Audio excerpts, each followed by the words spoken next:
Welcome into the Casual Sports Podcast. I got Alek bouncing back in. How we doing, Alek? Yeah, right? Yeah, doing all right. I was having issues with my front door. It wouldn't close. I mean, it wouldn't open. But hey, welcome into the Casual Sports Podcast, special 2-hour edition today. No power hour coming up next. Matt, how's it going? It's going all right. Today's been a little tense. We won't get into that. Matt, when is it not tense with you? I just gotta stay home. I can't go out anymore. I just can't leave. I just gotta stay here. Jeez. Oh, well, man. We got a long way to go here today, so let's start things off with the biggest news of the day so far. Urban Meyer fired. Matt, what are your thoughts here? Good. He said, you know what? I'm not going to swear, but he's the rear of a horse. So that's all I got to say. And let's talk about the Josh Lambo thing. Lambo doing stretches, and he comes up and kicks him. Like, hey, right. He swears at him, make your kicks. Like, I can't believe that. What? I think that was the last straw. Like when people heard about that came out, and then it was like, okay, no, we got to change things up here. Yeah, I mean, I didn't even really like him when he was with Ohio State. I always thought he had a temper, and honestly, I think they're saving him. Man, I got to step aside real quick. I'll be right. All right, no problem. So, as Alek will come back here in a little bit. But, yeah, with Urban Meyer, this guy, okay, Ohio State, big guy, big Florida guy, coached Tebow, coached all those famous Ohio State players as well, led them to the championship.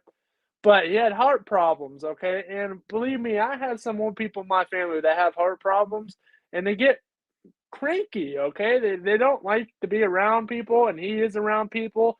So his temper is a little bit more up here, and – next thing you know, one little thing, he's going to just be, going out yelling at people. He's not going to be a fun guy to be around. And, you have all this other stuff happening, a couple of months ago with the whole club situation with him in the club. And that's all I'm going to say about that. That touching other women that wasn't his wife. Yeah. Yeah. It was just building. We can say it. I mean, it's out there on the internet. I think pretty much everyone that follows sports has seen it. He has heart problems and he's cranky. He's not 100% healthy. So they did him a favor because, I mean, he's probably going to end up passing out on the sideline. Here's the other thing when you talk about it. The league's always trying to prioritize the mental health and health of the athletes. Maybe this opens the discussion for the question about the health of the coaches in the league. I mean, there's some guys that necessarily aren't, super healthy, fit. And then, you have guys like Urban Meyer who looks like he's a healthy, fit guy. But then you also see, mentally, clearly there's some issues there that he's dealing with. And whatever underlying health issues he has that made him step aside from Florida, from Ohio State, and whatever made him come back to the NFL, clearly it potentially ruined a Hall of Fame career, depending on what else will come out of this. Because, I mean, we saw a ton of problems this entire season. Players unhappy, staff unhappy. I mean, there was a firing earlier this year because of one of the guys that Urban Meyer brought in was apparently yelling racial slurs at players and he got taken out of Iowa's. It was Iowa's strength coach. He got hired by Jacksonville from Urban Meyer. And there's a bunch of problems. But now here's the official statement from the Jaguars after ending a 13-game run for Urban Meyer. He went 2-11. They're, I believe, 10th out of their 11th season. They've had double-digit losses. So after deliberation over many weeks and a thorough analysis of the entirety of Urban's tenure with our team, I am bitterly disappointed to arrive at the conclusion that an immediate change is imperative for everyone. I informed Urban of this change this evening. As I said in October, regaining our trust and respect was essential. Regrettably, it did not happen. In the spirit of closure and recharging our players, staff, and fan base, I will not comment further until some point following the conclusion of the NFL season. Offensive coordinator Darrell Bevel will serve as the interim head coach for the remainder of the season. Yeah, that's good. So, yeah, a lot of problems. And as you were saying, the final straw may have just been the kick to Josh Lambo. And, I mean, assaulting players is no minor charge. And that could grant him, if it comes out as true and not just something that a player said, which I don't know why a player would say it, just out there, but if it comes out of something that there's actual evidence of, it could prevent Urban Meyer from ever coaching again. I mean, assaulting a player is definitely not something you can do nowadays. Maybe 50, 60 years ago when, coaches could put their hands on players and kind of push them around and get them into shape. But that's not a thing anymore. Not kicking people. Yeah, you shove them, slap them on the helmet. Yeah, come on, grab them by the face mask and say, hey, you got to get your crap together because we got to win this football game. You can't do any of that stuff anymore either. It's more, hey, you have to learn how to coach these guys from a mental side and not a physical side as much anymore. And then there was also the report that Jaguars receiver Marvin Jones Jr. had to be persuaded to return to the team facility after leaving in response to Meyer's published criticism of the wide receivers. Sources also said that Meyer and Jones had a heated exchange at practice after he returned. Urban Meyer obviously denied the reports. But, I mean, this entire season has just been problem after problem. And the NFL fined Urban Meyer earlier this year for $100,000 for more problems being excessive physical contact during a June 1st organized activity. Team also had to forfeit OTAs during the first week of next offseason. So, I mean, this entire situation, he nearly ruined Trevor Lawrence's career potentially too. I mean, this team has literally been facing Urban Meyer's controversy all season long, and they were just officially done with it. Yeah, I'm reading a little bit here. This article basically saying Urban Meyer's been a bully his whole career. I mean, he's recruited people, he's been a motivator, but he's also been a bully to everybody. I think that's the one thing about Urban Meyer, right, that makes him so great is that he could recruit no matter what. I mean, he was always one of the best recruiters day in and day out. But I think once people got there, they realized what this guy was and who he was, and he's definitely not a nice guy. No. At least not from what we've seen in the last year. He doesn't seem like he's going to be your buddy, and he probably shouldn't have been teaching a class at Ohio State in that final year about being a good person. So, there's that aspect of it. That's but bad. I mean, this is just ridiculous for Urban Meyer at this point. I hope he doesn't get hired anywhere because he needs to take a serious look at his life and change things up. Yeah. So, well, let's go ahead, move into some Thursday night football here. We got the Los Angeles Chargers 8-5 tonight, hosting the Kansas City Chiefs, who are 9-4. This one on Fox tonight. Short week for both squads. Matt, what are your thoughts coming into this one? 4 days removed from their last games in which the Chargers beat the Giants 37-21, and the Chiefs had their way with the Las Vegas Raiders 48-9. I mean, the Chargers are a team up and coming. They are 8-5. I like their coming up, but the Chiefs have proved to themselves that, hey, we are still that team. Okay, we had a couple bad games where we've lost, but they are 9-4. They are back. They did not look like that team at all. Their defense, not the best in the NFL, but it was certainly at one time the worst. Okay, and I don't even consider it to be the worst. They adjusted. They did some things and to win some games. And, Mahomes was falling apart too. Now he's back. And they've just been rolling and rolling. And I honestly compare it to Pittsburgh. But here's the thing that's not working with Pittsburgh. Their defense is falling apart, and it's making their offense look bad, okay? And that's what happened to Kansas City. Their defense looked bad, and their offense looked bad because of that, because they had to come on the field so often, and they got worn out. And that's what's going on with Pittsburgh. But the thing is, the Chiefs figured it out. Pittsburgh hasn't figured it out yet. Well, not that I know of. But this is what happened to the Chiefs, pretty much. Their defense was bad. They made some adjustments, and that made their offense do better. It gave their offense more time to breathe instead of coming on. And I mean, you even saw it November 7th, Matt, to your point about the offense continuing to struggle. I mean, you even just go beginning of last month, this was a team that was really struggling on offense. I mean, they put up 3 points against the Titans, 20 points against the Giants, just 13 against the Packers. They win 2 out of those 3 games. Since that wake-up call in November to start out the year, they start out the month, where they beat the Packers 13-7. I think their defense found some confidence in that game and their ability to stop Aaron Rodgers, something really no one had been able to do to that point in the season. And, I mean, since then, you've seen the defense clamp down in 5 straight games, starting with that 7-point game against the Packers. They held the Raiders in that first matchup to 14, and then they've held their last 3 opponents, the Cowboys, the Broncos, and the Raiders, to just 9 points each. So, I mean, this is a fantastic unit we're seeing right now all across the field. And I mean, the Broncos don't really have a pushover offense. They have 275 points for, which is about the same as what the Browns are at and a little bit higher than what the Steelers are at. So this is not a pushover Broncos team by any sort. And they're a team that could potentially be a threat here in the end of the season. Obviously, the Raiders would probably pushed out of playoff contention after this last blowout, but this Chiefs team, they're back to the Super Bowl team we saw last year. I got full faith that this team is going to come in here on the road in Los Angeles and play their hearts out. And if Herbert doesn't get his money together and start betting, it's going to be a hard night at the office, because Tyrann Mathieu was saying one thing and coming to this game, I want to get pressure on Justin Herbert. And I think that's the big line you never want to hear, is when you got a guy like the Honey Badger coming at you saying, oh, we're going to put pressure on him. That's the key to our game, is putting Herbert under pressure and making him throw this ball downfield. I mean, you saw a lot of short throws in that last game for Herbert, in the one nuke from him, about 50-yard pass or something it was for a touchdown against the Giants. He's not going to get those openings tonight with the way that it sounds like the Chiefs are going to come after him. So it's going to continue to be that short yardage game, and that worries me when you don't have a solid run game with Austin Ekeler. And I think Ekeler might actually be out now that I think about it. I think he's been one of the players that has been on and off that COVID reserve list this week.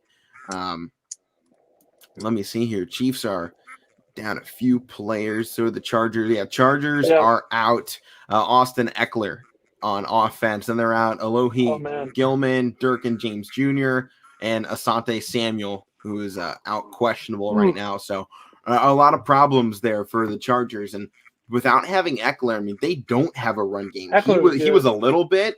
He wasn't getting anything this year. He was averaging, I think, about 3 yards per carry, which is fine. He did pretty good in the Steelers game. Yeah, he hasn't done good in about a month and a half, though. That's the problem. So this Charger squad, they're going to have to find a way to move this football. And that's where they've gone to that short passing game, is just move this ball around. Don't let Herbert sit in the pocket too long, because they don't have entire faith in that offensive line. They've been a good old line, but they can't seem to open up running lanes. And what they can do is open up that offensive line for the defense to come through and sack Justin Herbert. So he's going to have to be more mobile than he has been all season. He's going to have to be quicker than he has been all season. And he's going to have to be really good at reading what this defense is showing him, because I can guarantee probably 3 out of 5 plays against this squad is going to be a blitz coming in from the Chiefs defense. I got a feeling it is going to be hot all night. They're going to send 5-6 guys to the ball every single time this thing is snapped. Maybe a few they don't do that, but he's going to be under pressure. So I'm looking for these wideouts to have good hands, man. They got to play solid in that department. They have to catch everything thrown to them, or else they're going to be in a lot of trouble. I'm worried about the Chargers in this game, because I think they have a lot more problems than the Chiefs do. I mean, their defense has been pretty good as well, but they allowed 37 to the Steelers. They allowed the Broncos 28. They allowed 22 to the Bengals, 21 here to the Giants. So they're allowing 20 plus points per game. That's not a winning formula in the NFL. You have to find a way to hold your opponent under 20 points, and that's where you're going to find success. Both these offenses have have totaled 351 points for on the season. Points against those, the huge differential here. The Chiefs 268 points against, and the Chargers 336. So it's nearly 50 more points allowed, or actually 60, 70 more points allowed from this Chargers defense. And we've talked, this Chiefs defense has been bad, but these last few games, they've put something together. They found that rhythm. And to me, the Chiefs are dangerous right now, and the Chargers have to be that one piece to really put the brakes on this massive Chiefs run, or else I got a feeling Kansas City on this 6-game win streak is going to roll right into the playoffs and have no problem making a run in the AFC. They've now tied the Patriots with a 9-4 record, and the Titans for the top records in the AFC. So this was a team where we're like, here's the end of Mahomes already early. It didn't last as long. Everyone figured him out. No. It's the same thing everyone said. Oh, they figured out Lamar Jackson. Well, he's still first place of the AFC North, so you couldn't have figured him out that well. But, Pittsburgh did. Well, you're in last place, so you can't really say anything. No. You have a worse record than the Raiders. Well, almost. What are the Raiders' record? 6-7. You're 6-6-1. So you technically have a win percentage of 500 because of your tie to the Lions. Yeah, I know. But hey, we got wins and chance. It's gonna be very difficult for us to win. Okay. I think right now you're at an 18.9% chance to make the playoffs. So it's looking pretty empty. But I mean, you look at this game. If the Chargers lose and the Broncos can find a way to win this weekend, the Broncos actually sit in a good spot to potentially make a wild card. Really? Potentially. I mean, they're 7-6, which is the same record as the Bills, who are second place in the AFC East, same record as the Browns and the Bengals, who are second and third in the AFC North, and the same record as the Colts, who are second in the AFC South. So if they can get and become an 8-win team, they take on the Bengals this weekend. So they need a big win. I mean, they're going to have to play well. It's going to be a tough one. The Bengals have been inconsistent. So right, that's true. And the Broncos could potentially jump the Chargers here. This is huge playoff implications for the AFC West, perhaps a wild card spot on the line. I mean, Chargers, they do have the benefit that even with the loss, they would have the same record as the Broncos. And I look through, Broncos do have a win over the Chargers in their only matchup of the season. They meet up January 2nd. In that game, I mean, these last 2 weeks, really the last 3 weeks for the Broncos, you got to circle. They got the Raiders, Chargers, and Chiefs. If they can win that game, if they can win those 3 games, not only could they potentially be in the playoffs, well, they would be in the playoffs, they could potentially be the AFC West champions again with all the problems they've had this season. The Broncos can actually win the AFC West, and it's not even that unfathomable. But they're going to need a strong end of the season, and it starts right here with the Chargers losing to the Chiefs. Wow, yeah, it does. And, a lot of things can happen here. I mean, Pittsburgh, what was it, 18 point, what, 7? Yeah, 18 point something. Yeah, and look at their schedule. They got to play Tennessee. Tennessee is doing all right without Derrick Henry. They're still winning games. Yeah, they're still first place. So and I like that team for them. Yeah. All right, Matt, let's go ahead and make predictions here before we move on to some more NFL stuff. Chiefs versus Chargers. Obviously, no Mike to make a pick here. We were all wrong on Monday when we all took the Cardinals. The Rams won it. So now this one, the Chiefs. Matt, who are you taking? I'm picking the Chiefs. I think that's the safe pick here, and I'm taking the Chiefs as well. I like what they've been doing in these last 5 games, and you can't tell me this win streak they're on is a fluke because I just don't think that it is. Their defense has come together. They dominated the Packers, and that's really been the standard of offense this season, right? Was the Green Bay Packers, and you saw this defense, one that had been heavily criticized all year long, held them just to 7 points. So I definitely think the Chiefs have the momentum coming into this weekend. So, I mean, you have that fact. And I just don't know what the Chargers are going to have to do to win this game. And obviously it starts and finishes with their defense because this offense is going to be limited. They don't have a run game. They have limited passing with Justin Herbert, and he's going to be under pressure. He's still a young guy. So the defense is going to have to step up and hold the Chiefs under 20 points per game, and I just don't know if they can do that. Yeah, I don't think so. This is the team that let up, 37 points to Pittsburgh, and you just discredited them, man. Look at the Chiefs. Yes, they started out slow, but they're back. They are back. They've came a long way since that 27-3 deficit over Tennessee. Then the next week, they only won by 3 to the Giants. Matt, they've come a long way since starting Kendall Hinton as their quarterback. Last season, the Broncos. Oh, my bad. I'm talking about the Chiefs again. We're talking about Broncos now. Sorry. I was talking about both teams. Oh, okay. Yeah, but the Broncos, Kendall Hinton, I think he came in as a receiver, actually, this season and caught some passes. I think he's still on the team. That's a look. I'm looking. I don't see anything about him. Maybe. I'm on his Wikipedia. Looks like he's on the team. He's on the team. Yeah.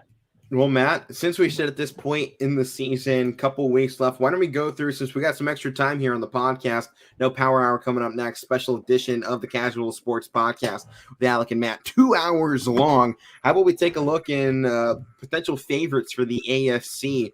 Obviously, let's just go division by division, favorite to win it. Right now, the Patriots are in a commanding lead, a 7-game win streak. They're perfect on the road.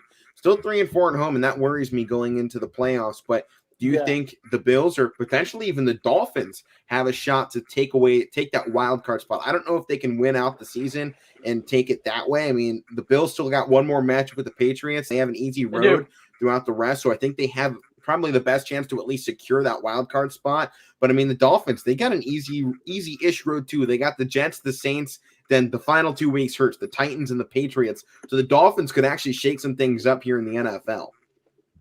Yes, they could. And, the Bills' schedule, they have some easy games, too. They had the Panthers, which, have fallen apart. And then they're in Foxborough. And then they got the Falcons, who have been a rising team. And then they finish off the season with the Jets.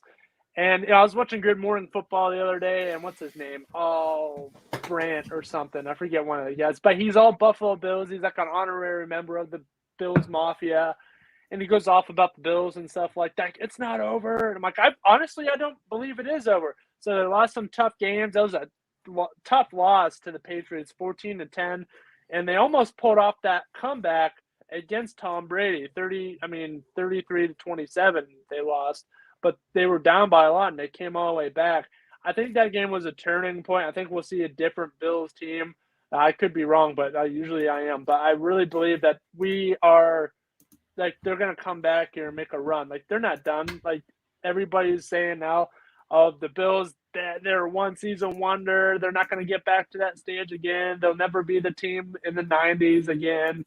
They're just going to end up being like one of those bottom feeder teams again next year. And I really don't believe that at all. I think they're going to be a middle-of-the-road team for a while. I mean, they're going to have their up years, and then they're going to have a down year. I mean, they're going to be one of those average NFL teams, but no one's taking Bill Belichick's throne until he gives it up willingly, and that'll be probably over his dead body. So, he's been dominant all season long. But, I mean, the New England Patriots, they have a favorable finish to the year. They got the Colts, the Jags, the Bills, and the Dolphins in these final weeks. I mean, at least 2 of those are pretty much guaranteed wins unless the Dolphins provide some chaos. But the Jaguars obviously will probably be a blowover game. And that game is in Foxborough, so it can give them some momentum at home going into the postseason. Then they're going to take on Miami on the road, and they've been perfect on the road this season. This upcoming game this Saturday is against the Colts. It's on the road. So, I mean, Patriots are probably favored right now to take the AFC East. But in that secondary standing there, the Bills or the Dolphins for the potential wild card spot. Bills already hold both games over them on the season. So the Dolphins are pretty much waiting for the Bills to fall apart. Yes, they are. And the only team eliminated in that division is the Jets. So they all have a shot. Everyone but the Jets. But if you had to make a pick here, I'm guessing you're taking the Bills over the Dolphins to secure that last spot if they were able to get it. I mean, there's still a chance that there's only 3 wild card spots available. Yeah. So I mean, there's still a chance they don't get it. There's still a chance that the Patriots fall apart and the Bills end up taking the division again. So you can't count that out. It's unlikely with already a 2-game lead and just 4 games left on the season. Yeah. I mean, I don't trust the Patriots are going to lose more than 2 games.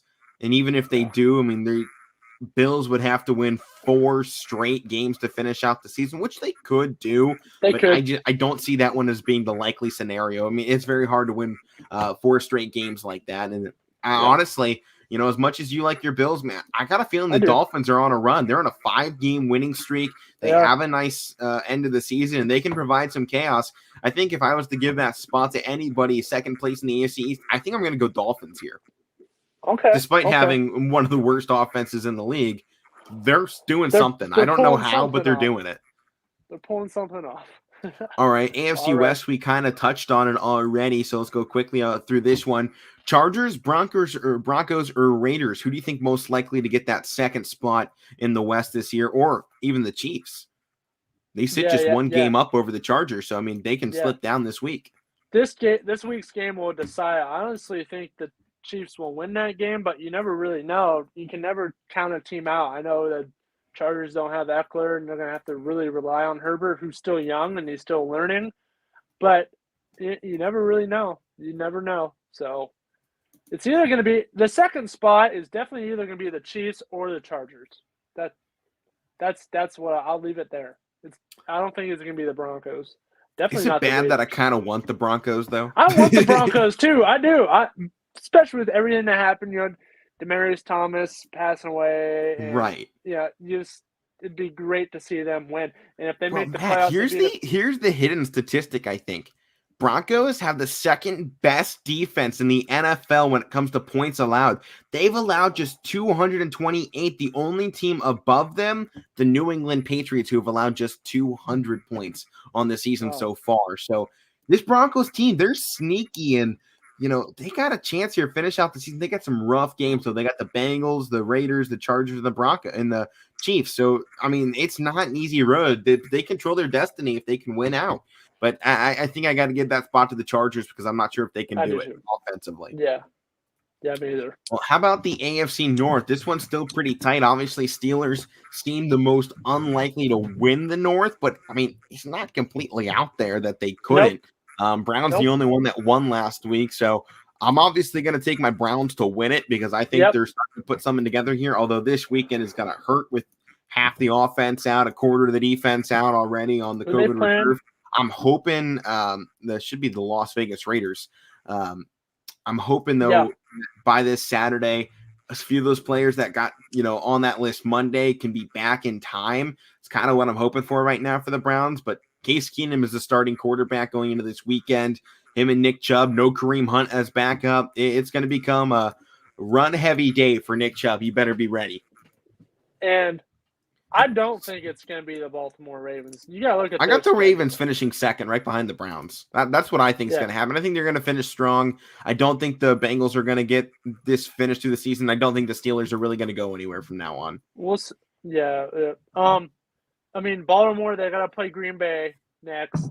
Okay, and Green Bay's good. And then they got to play the Bengals, and the Bengals, I mean, they beat the heck out of them the last time they played them. Bengals won, 41-17 the last time they played. And then they got to play the Rams. And you all know how good the Rams are doing. And now Pittsburgh again. Pittsburgh beat them too. So they're in a downfall right now. They have a tough last 4 games, just like Pittsburgh. Pittsburgh has Tennessee, Chiefs, Browns, and then the Ravens again. Which that's like, and they've been having one of the worst defenses in the NFL so far in this last half of the season. I mean, they've allowed 322 points against, which is the worst in the AFC North. There's only a handful of teams, it looks like here, 4 teams that have allowed more than that in the AFC this season. So, I mean, they have fallen apart from where they were last year and the years prior. I mean, this has been a team that's always ranked top 10 in defensive players or defensive stats every season. Does not seem to be the case again this year. No. But I got the Steelers and Bengals falling out of the race. I got Browns and Ravens taking over first and second. Then now the AFC South, this is pretty easy. No need to really dilute into this one. Titans pretty much locking up first place. Colts in second. Yeah. There's a chance with some slip-ups here in the final few weeks that can change. I wouldn't bet on it, though. Colts got the Patriots and the Cardinals in these next 2 weeks. If they lose both those, they're pretty much out of the race to take home first in the AFC South. If they lose those 2, they might drop out of the wild card race depending on what happens across the AFC. So there's no guarantee the South gets a wild card spot, and there's no guarantee anybody gets that wild card spot. So. How about let's switch over to the NFC? The NFC East here, locked up at first place, is the Cowboys. They pretty much got this thing with 4 weeks to go. They hold the 3-game advantage over the next 2 teams in the division. Second place, Washington or the Eagles. Personally, I'm taking the Eagles in this one. They've been better on the road. They've been terrible at home, which is so weird to see this year. We've seen a lot of teams struggle at home but be great on the road, and they've got Washington 2 out of the next 4 weeks. They have the Giants and the Cowboys. To me, I think these are 3 winnable games. I think they got a shot to take second place of the NFC East over Washington. Yeah, I got to go Eagles too. Well, NFC West, this one, it seems to be pretty tight too. It's Cardinals and Rams, and I don't think there's much discussion about it either. I mean, the 49ers are 7-6, and they could make a run because they have the Falcons, the Titans, and the Texans, and the Rams to come up. I just don't think they have all the pieces to put together that final stretch of the year, especially with how bad their defense has been too. They've allowed over 300 points on the season as well. Yeah, and then you have Seattle down there who pretty much everybody's counting out right now. There's a chance they can finish 9-8, but they have the Rams and the Cardinals on that schedule, so they're most likely finishing 7-10. Potentially worse too. I mean, that's no guarantee when I say 7-10 that is what they could finish with. The Bears and the Lions Lions could pull something out, you know. Lions just shocked the world by actually being able to win a football game and then tying with the Steelers, despite having what looks like the worst defense in both conferences. Man. So, actually, second worst defense. They're not the worst. The Texans have allowed 356. They've allowed just 354. There you go. Not the worst. Almost. But yeah, I mean, I think NFC West is Cardinals and Rams. That should pretty much get locked up here this weekend. NFC North. This one, probably no wild card team from the Vikings. I don't know if they're going to be the strong suit to make it. They do have the same record as both the Falcons and the Saints, and the Panthers not technically out of it yet. But I mean, there's a very weak NFC this year. I don't think the wild card teams are going to make any big runs with how strong the top is. So in the NFC North, Vikings probably the only likely team to get that wild card spot. Bears and Lions virtually eliminated. Lions officially. Bears, I think if they lose again, they're 100% out. I think at the moment they probably only have like a 2% chance to make it. They need a lot to go right. I mean, they can only finish 8-9 on the season if they were to win out, and that is highly unlikely. But they do have a decently easy schedule. They got the Vikings twice and the Seahawks and the Giants. So it's not impossible they finish 8-9. I just don't think it's possible that the teams ahead of them slip up that much to allow that to happen. So I don't think they're beating the Vikings twice to take that spot away. And even if they do, I don't know if an 8-9 team is going to be good at that wild card spot in the NFC. No, I don't think so either. I mean, that division, you know, it's pretty locked up by like Green Bay, right? Yeah, they've secured first. Yeah. Vikings. I mean, last week they looked great. Dalvin Cook looked insane. He wasn't even 100%. Wasn't even. Well, 100%. Actually, what? Packers haven't locked up first place. They haven't.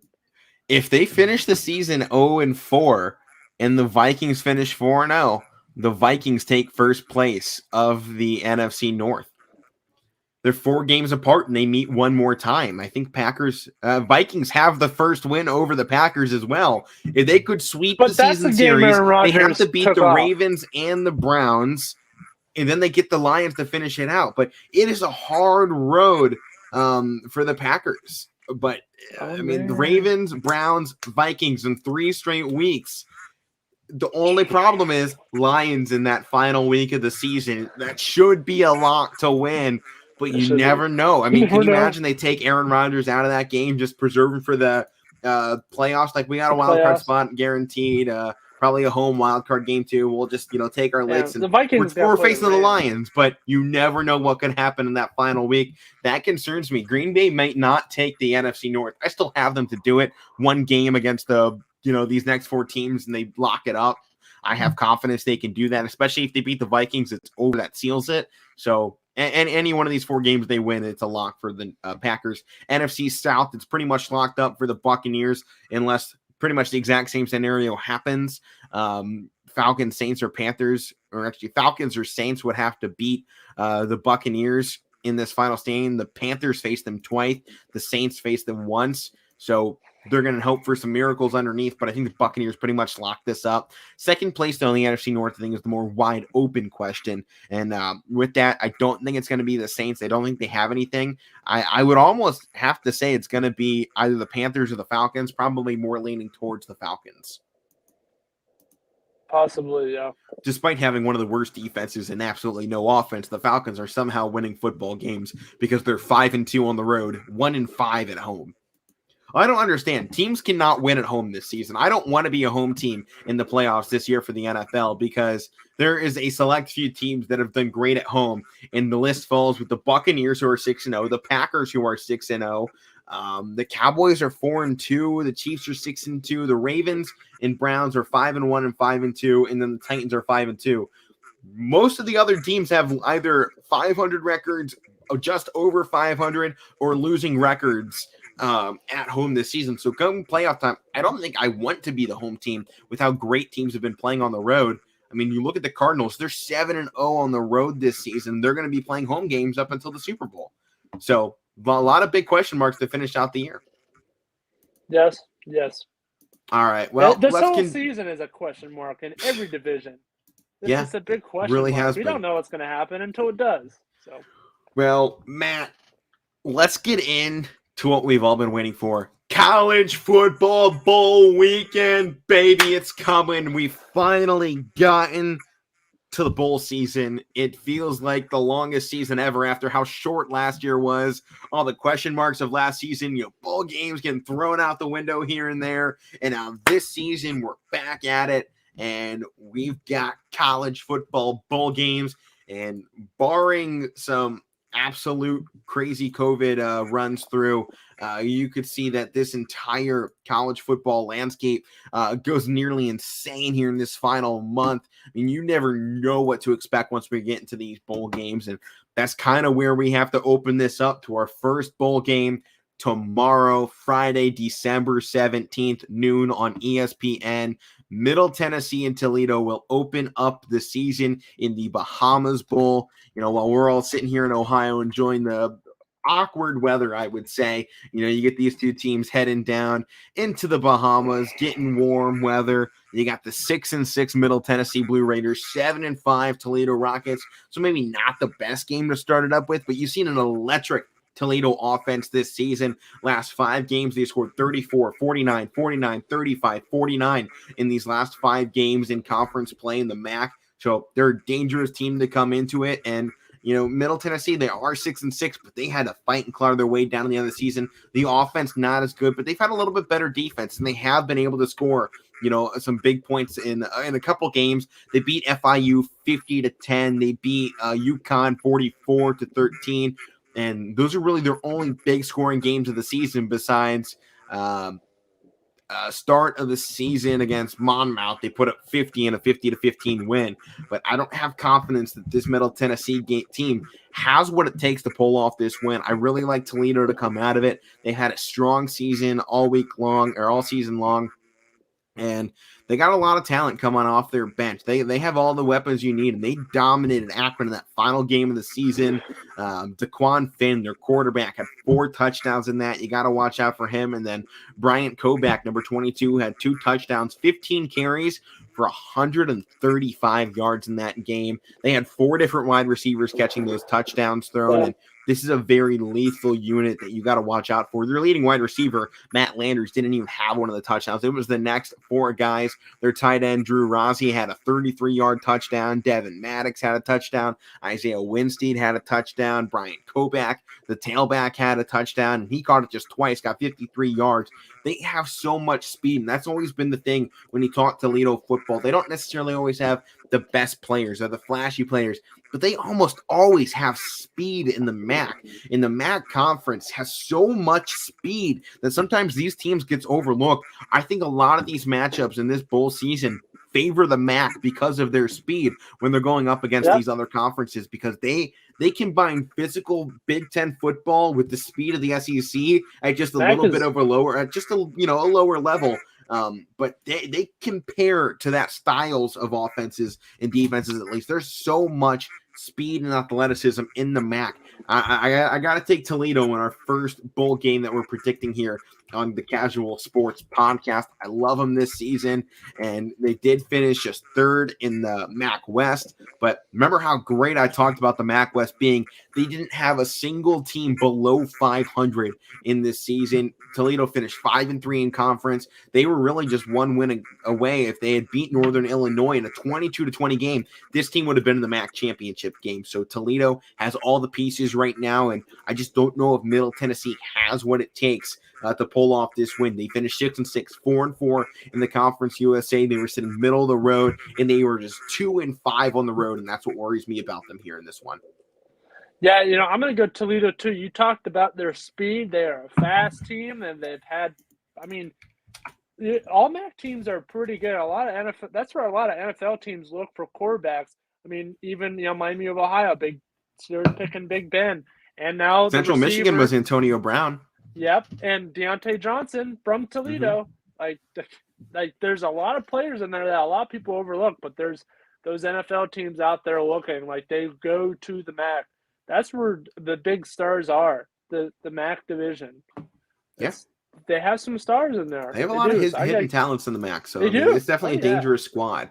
Well, Matt, This is the game I've been waiting for. Once again, we're talking MAC football. It's Northern Illinois in the Cure Bowl against my Coastal Carolina Chanticleers tomorrow, 6 p.m. on ESPN2, the Tailgreeter Cure Bowl. UNI, they won the MAC championship. They are 9-4, and the Coastal Carolina Chanticleers, who did actually not win their conference, surprisingly, despite a fantastic season. They finished 10-2, 6-2 in conference, but Georgia State was 6-2, and App State was 7-1 in conference play, and that just pushed the Chanticleers a little bit out of the running. But this is still, to me, one of the best football teams around in this non-Power 4 conferences. I'm considering the American the Power 6. They have a team in the playoffs, so they get that Power 6 for me at least.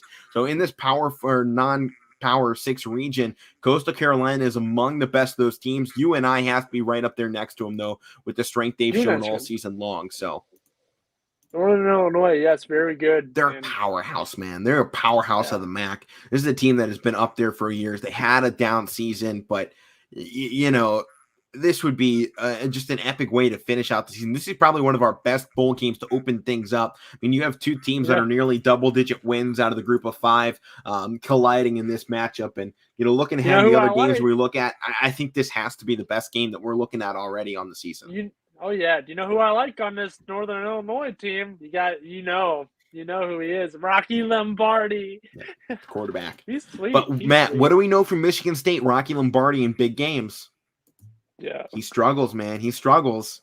He doesn't always have the best games. You saw it against Kent State.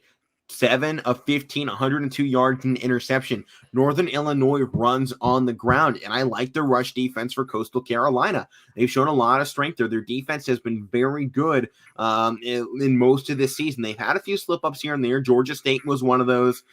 They allowed probably too many points to some teams they shouldn't have along the way, but they've played some phenomenal football this season. They have a Power 5 win over a terrible Kansas squad. But everybody knows I like the Chanticleers, and screw it, Matt. I'll make my pick here. I'm not just taking the Chanticleers. I got the flag. I'm taking Coastal Carolina to win this one. Thanks, Matt, for the early birthday present there. Yep, no problem, buddy. Everyone knows I got to rep the Chanticleers when it comes down to it. Matt, I got a feeling you're rolling with Coastal as well. Oh, yeah, absolutely. I know you like this squad, too. They're sweet. The Chanticleers, they're a fighting chicken. Like, I don't like them. They're awesome.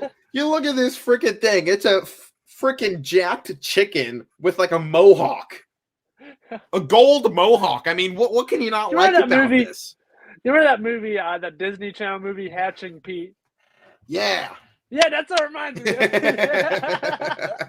I mean, it's a jack chicken. How can you not like this? It's a jack chicken, a teal jack chicken with a freaking gold mohawk. I mean, that's the perfect logo. That's no baseball with some antlers on it calling it the freaking Guardians.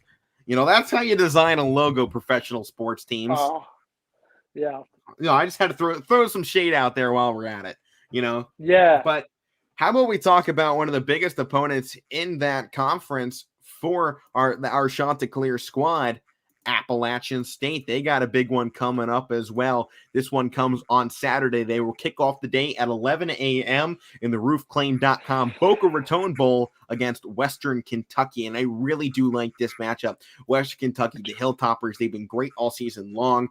They came up just short of defeating UTSA in their championship game on December 3rd. And you saw the finish of the season.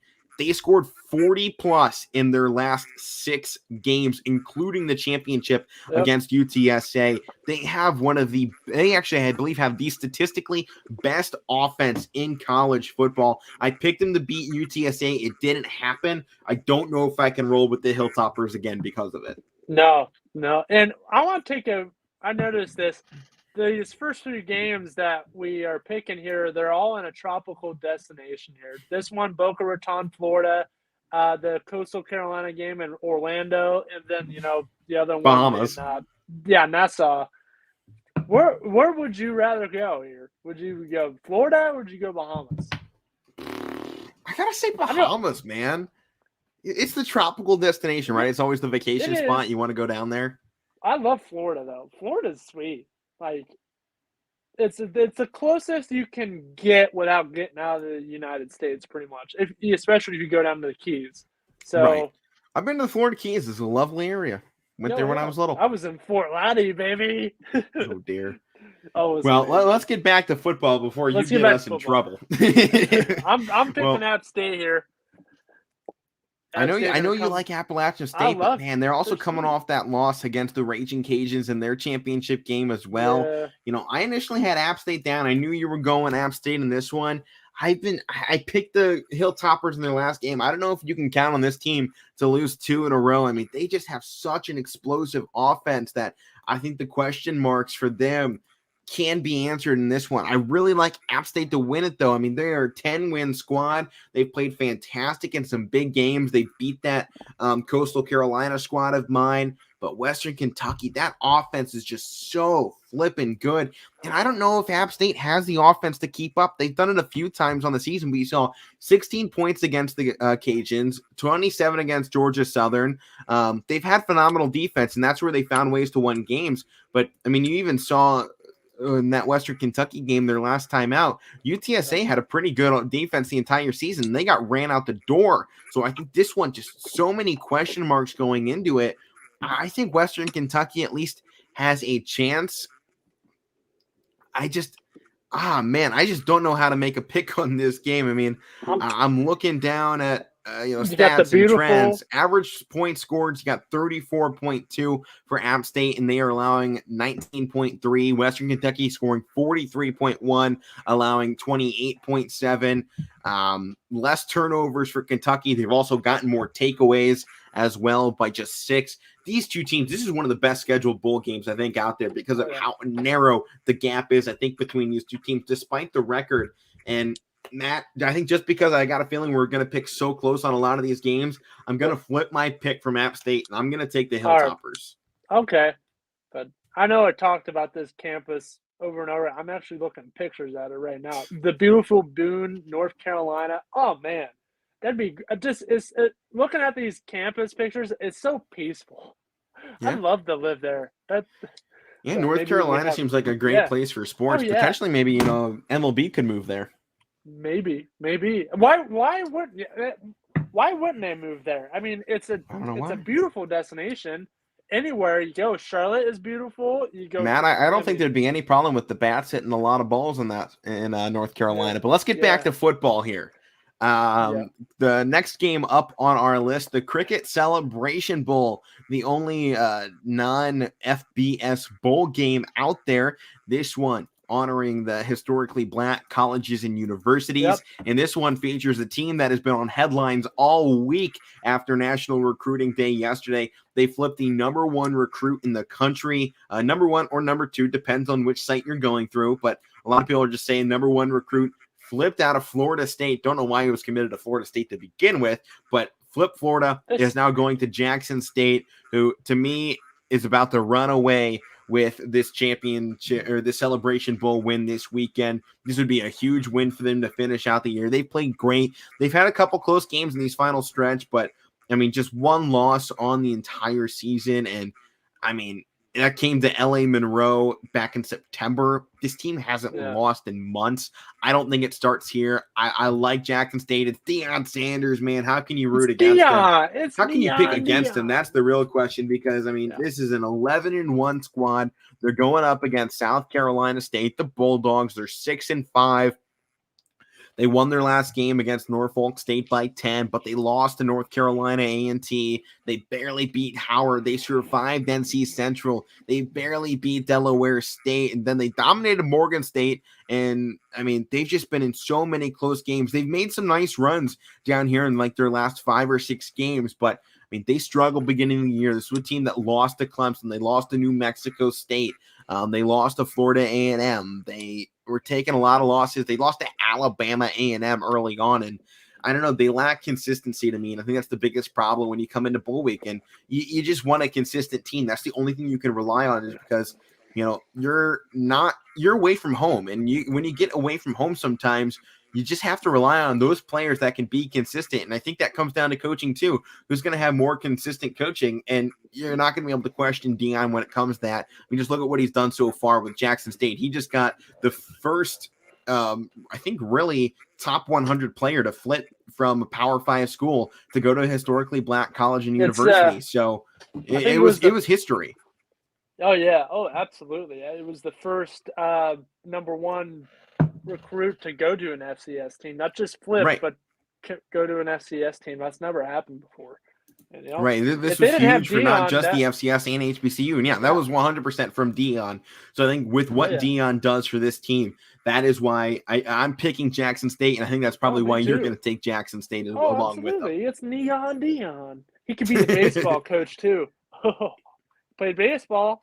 Yeah. I mean, you can see. I mean, he was one of the best two-sport athletes the world has ever seen when it comes to American sports have ever seen. I know there's I think probably soccer and cricket players across the globe that probably have a longer history, so there's more likely of a chance of we've had a couple two-sport athletes along the way. I think we can all agree that Bo Jackson would have been great, but just the injury messed him up. And I've seen a couple players play, baseball and basketball too. Danny Ainge played baseball for the Blue Jays as well as Boston Celtics basketball. So, and honestly, we jump away real quick. I'd love to see another two-sport athlete, and Kyler Murray could absolutely do it, and I think he should do it. But maybe we'll talk about that later. Maybe we'll talk about that in about 15 years, I think. Maybe. I think you're about 15 years too early on him making the switch to baseball. How about next game up on our list, the PUBG Mobile New Mexico Bowl, with a team that made history about 60 years ago in basketball. The Texas Western Miners, now known as the UTEP Miners. They're 7-5. They're taking on Fresno State, the dangerous dogs of California. They took down Pat Riley and the Kentucky Wildcats, 1966? Something like that. Yeah, I don't remember the exact years. If you guys want the full story on that, go watch Glory Road on Disney+. Go watch Glory Road. It's fantastic. It's one of the best put together sports movies I think out there. I mean, that's a phenomenal put together. Maybe we'll talk about that in the next hour. We've got special edition sports movies. We could get a sports movie segment potentially, involve the crowd here. But Fresno State, man, they've been on a tear all season long. I mean, this has been a squad that a lot of us were favoring early in the year. They lost by just 7 points to Oregon. They beat UCLA. It started the downfall of their year. And then they slipped up against Hawaii, and the question mark started. Like, why is this team so up and down? They were off to a rocky start. Then they lose to Boise. They finish out the season with 2 more wins. They've been so up and down. The consistency not there for the Bulldogs. They keep winning 2, losing 1, winning 2, lose 1. It doesn't seem to be a very solid method right now, but they're going up against the Miners, who really have not won big in any game along this entire season. I can't see one game where it's been more than a possession or 2 that separates them when they've won, even when they've lost. Everything's been close for the Miners this season, and I really want to give it to UTEP because of the history that I've talked about with them already. But I just like this Fresno team. You saw how they played against Oregon. That's when Oregon was at the height of their powers, right? I mean, they had a healthy squad. They had Verdell. The only guy they didn't have was Kayvon Thibodeau, and I don't think that would have made a huge difference in that game because you're seeing a lot of power off that defensive side anyway from Oregon. So I think Fresno State, man, they have all the pieces to get this one, but this should be a game. I imagine a tight contest. UTEP has not really been blown out at all this season besides the 21-point loss to UTSA, who's their in-state rival. Then they did lose to UAB Blazers, but that's a great squad. That was nearly by 20 as well. But, I mean, you're seeing a trend with this squad. They don't get blown out often. I mean, just 3 games on the season, they've really had that happen. And 3 games on the season that they've actually seen that happen. So I think the UTEP Miners are in for a struggle here. I just don't think they have the offense to compete or the defense to compete with Fresno when it comes down to that final play. But you never know. But I'm taking the Dogs. You never know. I'm gonna take Fresno State as well. But I like this story. UTEP. Oh, I love the UTEP Miners. Every time their name gets brought up in discussion, I go, yeah, it's the Texas Western Miners. Yeah. I love the story there. But next game up, 3:30 on Saturday, the Radiance Technologies Independence Bowl between that squad we just talked about a second ago in the UAB Blazers, as they will take on the BYU Cougars. Matt, thoughts here? Yeah, BYU, I mean, they're ranked team, BYU, and, UAB, 8-4, but honestly, at 10-2, BYU, they give them this. Like, it's kind of disappointing. Yeah, I mean, considering they finished out the season beating USC, they have a massive win over Virginia. They won it 66-49. They lost by just 2 possessions to Baylor. They beat Washington State by 2. They barely lost to Boise State by 9. They beat number 10 Utah by 9 points. This is a team that got disrespected, and I think because of that, I'm sorry to UAB. I have a feeling the Cougars are coming out with a vengeance. I mean, this almost reminds you of like when Ohio State got left out of the college football playoff when Sam Darnold was the quarterback of USC. You saw Ohio State come in there just with a vengeance. That game was close on the scoreboard, but you felt Ohio State just clamping down every time USC felt like they had a chance. Ohio State was just there, and they just went, no, I want this game. I want to show everybody they were wrong.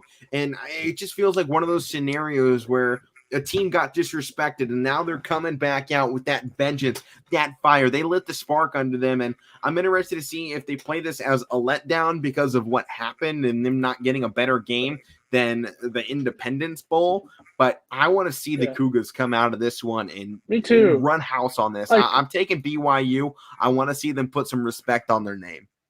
Like, they didn't even give them an Outback Bowl. Like, Penn State got the Outback Bowl. I wouldn't say that one in particular, but what about famous Idaho Potato Bowl would have been a better one to put them in. I mean, they put Wyoming in that game against Kent State, and I think BYU versus Kent actually may have been a pretty good game. Yeah, I mean, BYU though. Or even how about this? The Armed Forces Bowl. They put Missouri against Army in that one. I think BYU would have been a better opponent in that game. Or even this one, the Ticket Smarter Birmingham Bowl with Auburn and Houston.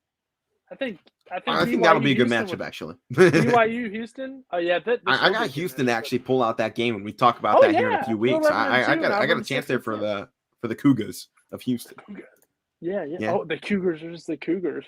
I mean that could have been fun. I mean, even talk Cheez-It Bowl. They put Clemson and Iowa State. I mean, I think that'll be a fine game, but kind of a snooze fest, am I right? I mean, I think there was a lot better games to put this team in, and even the Wasabi Fenway Bowl, that would have been cool to at least put this team in something that they can get an experience out. I think the Independence Bowl, it's an independence and stuff, but still, this team definitely deserves better treatment than what they got here. But I think you could say that even with Coastal Carolina and even Appalachian State, the Hilltoppers deserve better. I mean, I think a lot of these teams kind of got disrespected in their initial bowl ranking. So I like BYU to come out ahead in this one. I got the Cougars. Yeah, I got the Cougars as well. Well, next game up on the slate as we are nearing that 1 hour mark of the Casual Sports Podcast here on a special 2-hour edition. No power hour on next. Behind the scenes stuff going on, so they had to push their show to tomorrow. But once again, the Casual Sports Podcast having to take over for Power Hour, making our 2-hour stand here, special edition. All right. Well, how about our next one, the Lending Tree Bowl? Yeah, that's a great name for a bowl game. The what? It's just the Lending Tree Bowl.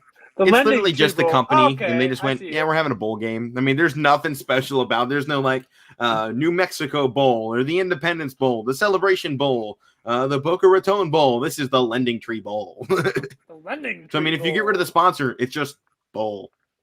If I wanted the bowl, I would just go to my kitchen and grab one out of the cabinets. I see there's a Jimmy Kimmel Bowl, too. They made a bowl after Jimmy Kimmel. Yeah, he spent a lot of money, I think, to get that one, actually. Oh, I'm sure he did. But this one, I don't know how strong this game is going to be, honestly, because Liberty's going to run. The Liberty football, they've had some great talents, and they do just come off that loss against Army, which I think hurts them at the end of this season here. It's a 15-point blowout. It felt more like a blowout. They lost their last 3 games against Ole Miss, the Raging Cajuns, and Army, then Eastern Michigan. Like I said earlier, I like these MAC teams. This was One of the only ones that didn't have a great season, Eastern Michigan. They were 7-5 overall, 4-4 in conference, but it's part of that MAC West. The MAC West I've been very, very high on this season. And they finished out their season a little bit better, not much better, but they beat that Toledo squad that I like by 3 points. They beat Western Michigan by 1. They lost to Ohio and Central Michigan, but they got some good wins along the season. They were 7 points down to the team in UNI that won the MAC. And, they beat Miami of Ohio, who was a win against Kent State, a win from going to the MAC championship game. And they did lose by 27 to Wisconsin on September 11th. But, that was early in the season. That's expected against a Power 6 team. So I think they both have fairly similar resumes to come in. I definitely like Liberty's, roster a little bit better, but I don't think this is a guarantee for Liberty, especially on a 3-game losing skid. I don't know. They might just come out flat, honestly. Honestly, Eastern Michigan, I haven't even heard of this team in a while. Wait, didn't they make that commercial where the guy goes into the gas station and he's wearing like his other team's apparel? No. And I think they did. That's not that, Matt.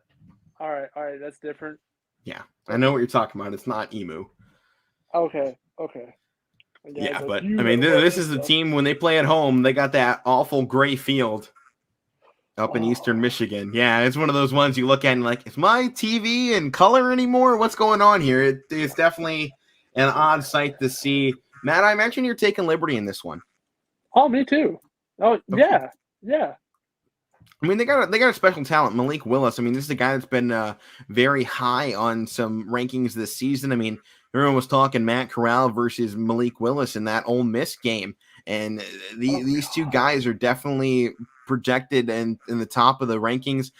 Denver Broncos are actually projected to select Malik Willis in the first round in this upcoming NFL draft. So I definitely think that there's a big chance this is Willis's big game to really show out here.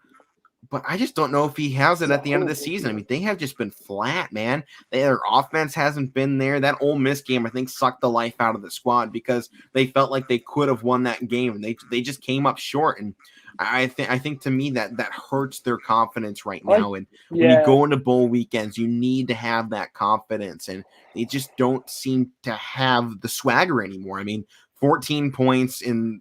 They're averaging 14.3 points now in their last 3 games, and they're allowing nearly 32 points per game on the other side. I just don't have confidence in Liberty here, and I'm actually going to flip this. I got some I had some friends that went to Eastern Michigan a while ago. I'm going to actually take the Emus here. Okay. I know they're not technically the Eastern Michigan. They're technically the Eastern Michigan Eagles, but I know a lot of people just call them Emu because it's EMU. Yeah. So I'm taking Eastern Michigan here. I like them. They've had a good, strong. Right what? I'm looking at the gray field right now. It makes you feel conflicted, right? Yeah, it looks like. This one picture here looks like they salted the field and it made it that horrible gray color. You know what I'm talking about? That's what it looks like. It looks like the sky in December here in Ohio. Oh my gosh! How's the weather here? Oh, yep. Looks like I'm looking at a football field. Fantastic weather. It's like identical. All right. Well, I got Eastern Michigan. I like them in this ball game, actually. I think they got some talent on their squad, and it's more I don't like what Liberty has at the end of the season. Ben Bryant, even though he didn't have a touchdown in his last game for the Eagles, he was 24-35, 221 yards. I want to see them get back to the ground a little bit more and try and find the end zone because they struggled against their rival in Central Michigan. But, they've pulled out some tight games all along the season. They can score when they absolutely need to. I want Juwan Hamilton to go off here. Hopefully he's not injured. Obviously, we're talking about a lot of games, so hard to find all the injury reports as we're going along. But I'm hoping Eastern Michigan brings the party and can take that. This would be a pretty big upset, even though they have basically the same record. I think, honestly, this game comes down to an upset if they pull it off. Yeah, me too. With the fact that Liberty is boasting a first-round quarterback, potentially one of the first 3 or 4 guys we see taken off the board. In the quarterback position, at least, I definitely think it's an upset for Liberty if they lose this ball game. But let's go down one more game. We got a few more to go through here this weekend. We got the Jimmy Kimmel Los Angeles Bowl, Matt, as you were just talking about. Utah State versus Oregon State, and a game that I'm sure no one is watching. I just, man, I don't. These are two teams along the season that you were just like, oh, well, they're here. And I mean, Oregon State, they nearly pulled off a huge upset and they almost made the run there in the Pac-12, but they finished third in that department. They're 7-5, and it was not a strong Pac conference this season. The Aggies are 10-3. I mean, they've actually been on a nice streak. They beat the Aztecs in that final game of the season. And, you know, I was putting together this one before, and I was really like, Oregon State, that's Pac-12.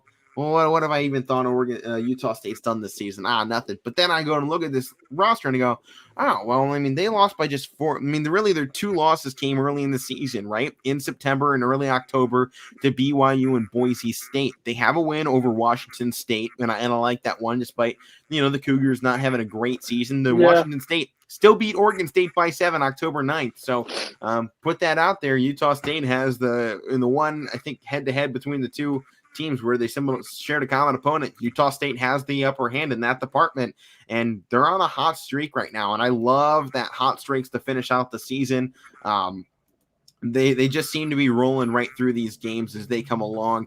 Yeah, they lost to Wyoming, and that was a bad one for them because they probably should have won that, and they would be sitting in a lot better of a bowl game if they had. But I think the fact that this game's coming in Los Angeles, they got a Pac-12 opponent. It's on ABC. It's the 7:30 game. I definitely think this is a big one for Utah State, and I like this for the group of 4 to come show out and show, hey, we're just as good as these teams come playoff season. And I got a feeling the Pac-12 is going to have their first team go down in just weekend 1. I'm taking Utah State in this one.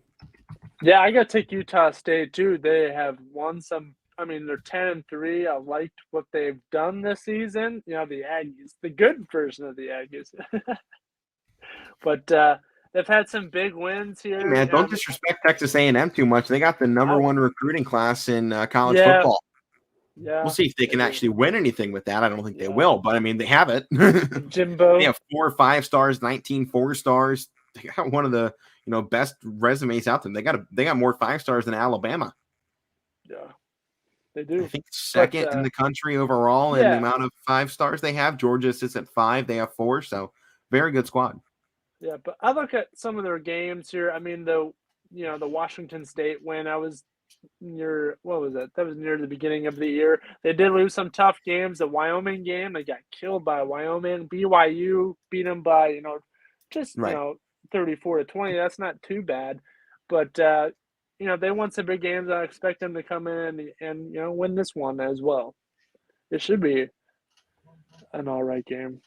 Yeah, Matt, I think you can probably finish off the Seahawks season this week, and they have just put Tyler Lockett and Alex Collins on the COVID-19 reserve list. So if they had a shot, it's pretty much out the door. They have nothing left right now. Oh, no. They're scrambling. I might have to reconsider my pick for them this week. And they're facing the Rams. They weren't going to win it anyway. But how about we continue to move along here to our final college football bowl game of the weekend. Also on Saturday, the late night Louisiana Raging Cajuns back in it in the New Orleans Bowl. They're facing, Matt, we are Marshall. Yeah, there you go. That's the right we are. Marshall coming into this one, Conference USA East runner-ups behind the Hilltoppers of Western Kentucky. They finished 7-5. They've been good on the road, though. That's one bright side to look into this. They're 4-2 when they've gone on the road. They've had some okay games along the way. They nearly beat App State. They nearly beat East Carolina. So they've had some good games where they probably could have won some of them and been sitting in a little bit better position here against Louisiana. But, I mean, these Raging Cajuns, you want to talk about getting disrespected in a bowl game? Louisiana is number 1 when it comes to that. Ranked 16th in the nation, and they're sitting in the New Orleans Bowl in the first week. Like, are you serious? You put Auburn in a better game than you gave the number 16 team. If that's not SEC bias, I don't know what is. I mean, yeah, the Cajuns, at least in the APs, they are 16th, and Auburn is 6-6. This is a team that's 11-1. I mean, if you want to talk about a team getting utterly disrespected, it starts and finishes with the Louisiana Raging Cajuns. I mean, they could have at least gotten the Cheez-It Bowl, the Pinstripe Bowl, the Alamo Bowl. Pinstripe Bowl is cool, though. I like that. I mean, this is one of those games you just have to look at and go, yeah, they got utterly disrespected. I mean, they get to play at home, in Louisiana, and that'll be a cool experience for them. But, bowl season, I don't think you want to play in your home state. You want to go out. You want to go see, experience some new culture and some new places. And this Louisiana squad, they just went, why don't you go to New Orleans? It's like, well, I mean, we're kind of already there. So I don't know. To me, this is a very disrespectful game. And same thing I was saying earlier in this with BYU. I feel like they are getting disrespected here. Bad. They're going to come out. They're going to come out with a vengeance. This shouldn't be close. I got Louisiana probably taking this one by 20 plus. I'd have them as a heavy favorite. I've liked this Cajun squad all year. I've liked them pretty much as I like the Chanticleers.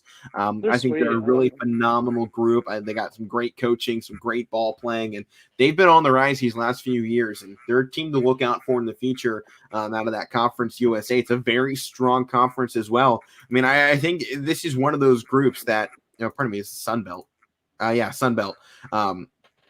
I think a lot of these teams like Georgia State, App State, Coastal, Louisiana, obviously the American Conference, and a couple teams out there in the Conference USA, they have a huge chance this bowl season to go out there and really kind of erase the gap that separates Group of Five to Power Five. I think there's some great opportunities in the next coming weeks to really get rid of that gap going into next season. With the way Cincinnati has gone into the playoffs now, I think it opens the door for garnishing some national respect come this bowl season. So I think it starts here with the Raging Cajuns. They blow out Marshall in this one, and I like Louisiana to take home the win.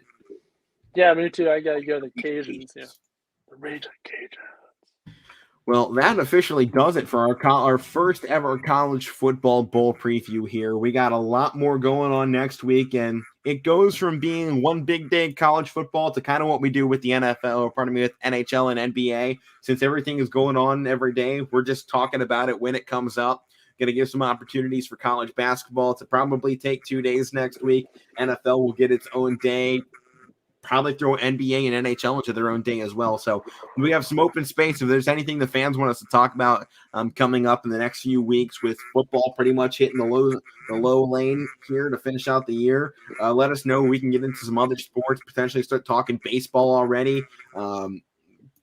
What's going on with the lockout, things like that. So I think there's a lot we can talk about in sports outside of football now that we're getting out of football season here. So let us know what you guys want to hear more about, and we can get down to that next week. But with that being said, why don't we first transition here into the National Basketball Association tonight? We are making a switch up in who we're picking. It was originally supposed to be the Chicago Bulls versus the Raptors, but that game's been postponed. So instead, we're taking the Houston Rockets versus the New York Knicks. I know there's not a lot of great games on, so stick with us. In this ball game, I just felt like these two teams were kind of on the opposite spectrums on where they're heading. When you saw Houston start out absolutely terrible, and they've kind of been on their way back. I mean, a close game against the Bucks and the Grizzlies. They beat the Nets. They beat the Hawks. They got decimated by our Cavs last night, but I think they come back out here at home against the Knicks, a team that has really struggled in their last 10. They are 2-8 there. They're all the way down to 12th right now in the standings. They got, kicked in the butt their last 4 games here against the Pacers, the Raptors, the Bucks, and the Warriors. They need this game back, but I just feel like the Knicks are going right back down to bottom feeding status. And I actually like what the Rockets have put together this season. They're on a nice run, despite the fact that they're really still bad. And I mean, they're 4-13 and when they've gone against Western Conference teams. But I definitely think, even though that they're one loss away from being tied for last place with the Oklahoma City Thunder, I think they might be a better team than the New York Knicks. Mm-hmm. I mean, you look at their roster, Jalen Green, that highlights it, right? It starts and ends at Jalen Green. Whatever he turns into is going to be what this team becomes, unless they can pick up somebody else big this season. Keep in mind, they still got Kevin Porter Jr. on this roster, and I mean, they've both been out and injured, and it looks like Jalen Green might return here soon, but Kevin Porter Jr. is still out. A lot of injuries for this team, but I mean, they got some talents. Keep in mind, John Wall on this roster still too. Kenyon Martin Jr., I like him. Eric Gordon, Daniel Tice, Jashawn Tate out of Ohio State. So Tice is sweet. Didn't Tice play for Boston? Yeah, he was there for a while, I think. Yeah. Garrison Matthews is one of those quiet guys. David Nwaba and Daniel House still on this roster. They have some talents. They just struggled to put it together. But I like what they've been doing this last set of games. You know, they weren't as bad as they were starting. They had a 16-game losing streak, then an 8-game winning streak, and they just lose their last game. But I definitely think the Rockets could be on their way to having 25-ish game wins, 25 win season, maybe a little less than that. And I think they can pick up the win here against the Knicks. So I'm actually going to take the Rockets in this one. You take the Rockets over the Knicks here? All right. Yep. All right. I'm going to actually roll with you here because I don't think this Knicks team is too hot. And yeah, the Cavs beat the crap out of Houston last night. I cruised.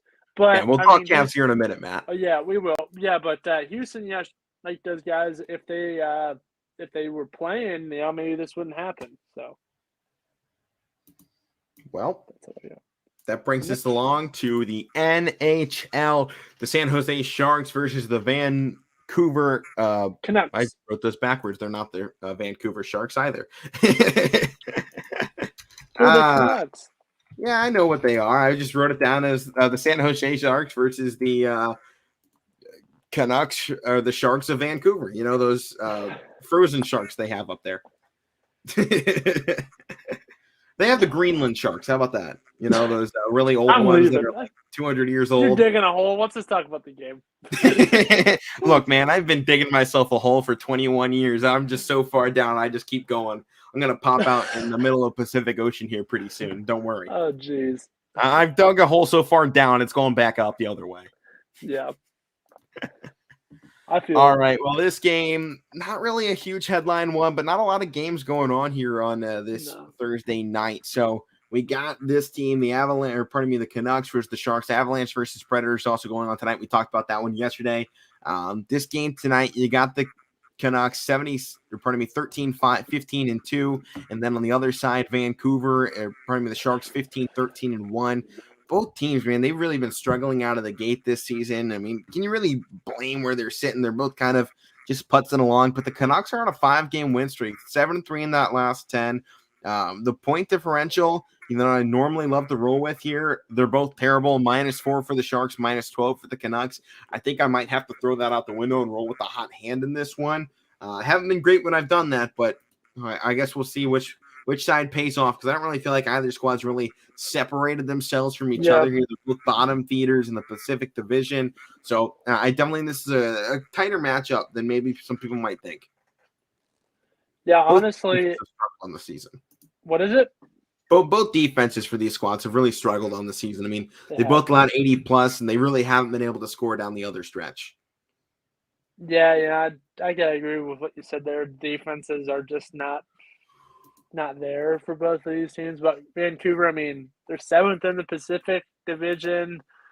And, I mean, they won they've won, what is it, they won like 5 games in a row. So, and they're in a 5-game winning streak, 7 of their last 10. So, I mean, they definitely have something brewing. I just don't know what that something is going to end up being here, in a couple of weeks. So I'm definitely interested to see, can they extend this 5-game winning streak, make it 6? And they have the Maple Leafs, who sit number 1 in their conference and as one of the best teams in hockey. They are 28-2 here with 42 points. Then you got these two teams kind of putts along at the bottom of the conferences, just waiting for something to happen to potentially help them out. I mean, Vancouver has 28 points, San Jose has 31, so they're quite a long ways away, but there's still a long ways to go. So any streaks, they can realistically start now. So there's a long way to go in the season, and definitely a lot of points to be gained and a lot of games to win. So I definitely feel like if the Canucks can win here, or even the Sharks, they can really start turning that season back to the positive and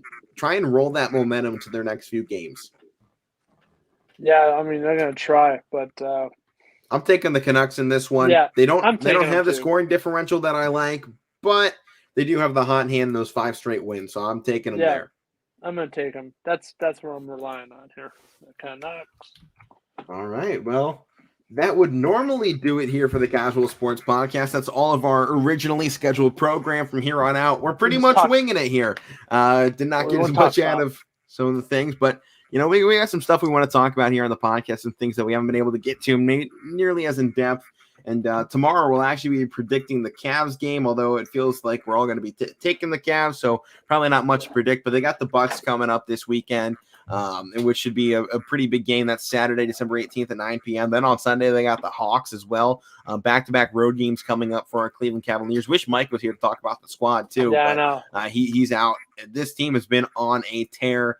One of the best winning streaks as well in the National Basketball Association. They had the second longest active win streak. Jazz are up at 8 right now. Cavs are at 5. They've won 8 out of the last 10, and they are in a spot where they actually have more wins than the team in third of the Chicago Bulls, but winning percentage still determines the standings, and the Cavs were third. Now they're fourth. This is a team that is spectacular. And, I mean, can we really ask for anything more right now out of our Cavs than sitting in fourth place at this point in the season? Sweet. I mean, we were hoping to get out of these first 20 games with, a 500 record. And here we are. The rest of the league struggled through those first 20 as well. And it left the door open for the Cavs. And we capitalized on it. Now we got out of that first 20 games. And now the Cavs seem to have found a hot streak, even with Sexton off the floor. It's amazing to see that this team can win with arguably, their best young star off the floor. Yeah, for the rest of the season, too. I mean, most teams, they lose one guy like that, they're done for the year. I mean, look at the Pelicans. With Zion, they're a potential playoff team. Without him, they're last place right now in the Western Conference. But they pulled off a pretty amazing win. They did. That was an epic win the other night. Yeah, that's going to be talked about tomorrow on the podcast. That might be someone's highlight of the week. But I mean, that team, they're actually not technically last place. They're 14th, but it's unarguable. With Zion on the floor, you saw it last season. They went from one of the worst teams to a team that was in the run for the playoffs. So, I mean, you see sometimes one guy can make or break a team just with the way he fits in the offense. And I think that's kind of what we all expected the Cavs to do when Sexton went off. And we're like, oh, great. We had a great season. Now we're going to struggle and limp our way through, finish 25 wins again. No, I mean, this team's now 7 games away from, being better than what we have been, the last 2 seasons. And we're not even to the All-Star break. So, I mean, what this team has done in the recent going has really been phenomenal. I like that they're winning games at home, 9-7 at home. I want that to be better. But with what we've had so far in the year, I don't think you can really be disappointed. They got some tough games coming up. You can't doubt that. I mean, the Bucks, Hawks, and Celtics, I think, will be some 3 games in a row that is really going to test this squad because the Bucks are second place right now, and they're a very strong unit. The Hawks have slipped up, but they're still 14-14 and can win basketball games, especially it'll be a doubleheader coming off the Bucks game. You never know what you're going to get. Both road trips as well, going from Milwaukee to Atlanta in less than 24 hours as well. They're going to turn around from a 9 p.m. game in Milwaukee that probably won't end until 11:30. They'll get on a bus, or actually a plane, probably at midnight, arrive in Atlanta at 6 in the morning, and then they got to play in 12 and a half hours. Oof. And we don't. It's going to be a rough night, so that might just become a scheduled loss. Sometimes you talk about teams, you're like, you know what? We're just going to turn around, put our bench players in for this one. It's going to be a loss. Let our guys juice back up. But then they get a 2-day break, and they got the Boston Celtics next Wednesday. So, they could turn this around from a tough stand after this homestand, which, they won 3 straight against the Kings, the Heat, and the Rockets, to potentially losing 3 straight here against the Bucks, Hawks, and Celtics. I don't think that's going to happen, but the only thing that's up in the air is, the Celtics still waiting to figure out who they are. They're a 14-14 team. Then Toronto after that. I mean, it's definitely a tough road in these next 4. And if they can pull this through, I mean, they're undoubtedly going to be one of the best contenders we have in the Eastern Conference this season. I mean, if they can pull off wins against the Bucks, Celtics, and Hawks, all top 10 teams, and the Bucks a number 2 seed right now, Cavs honestly can finish out next week either in second or even potentially first place of the Eastern Conference before the All-Star break. That's the asterisk there, right, though, before the All-Star break.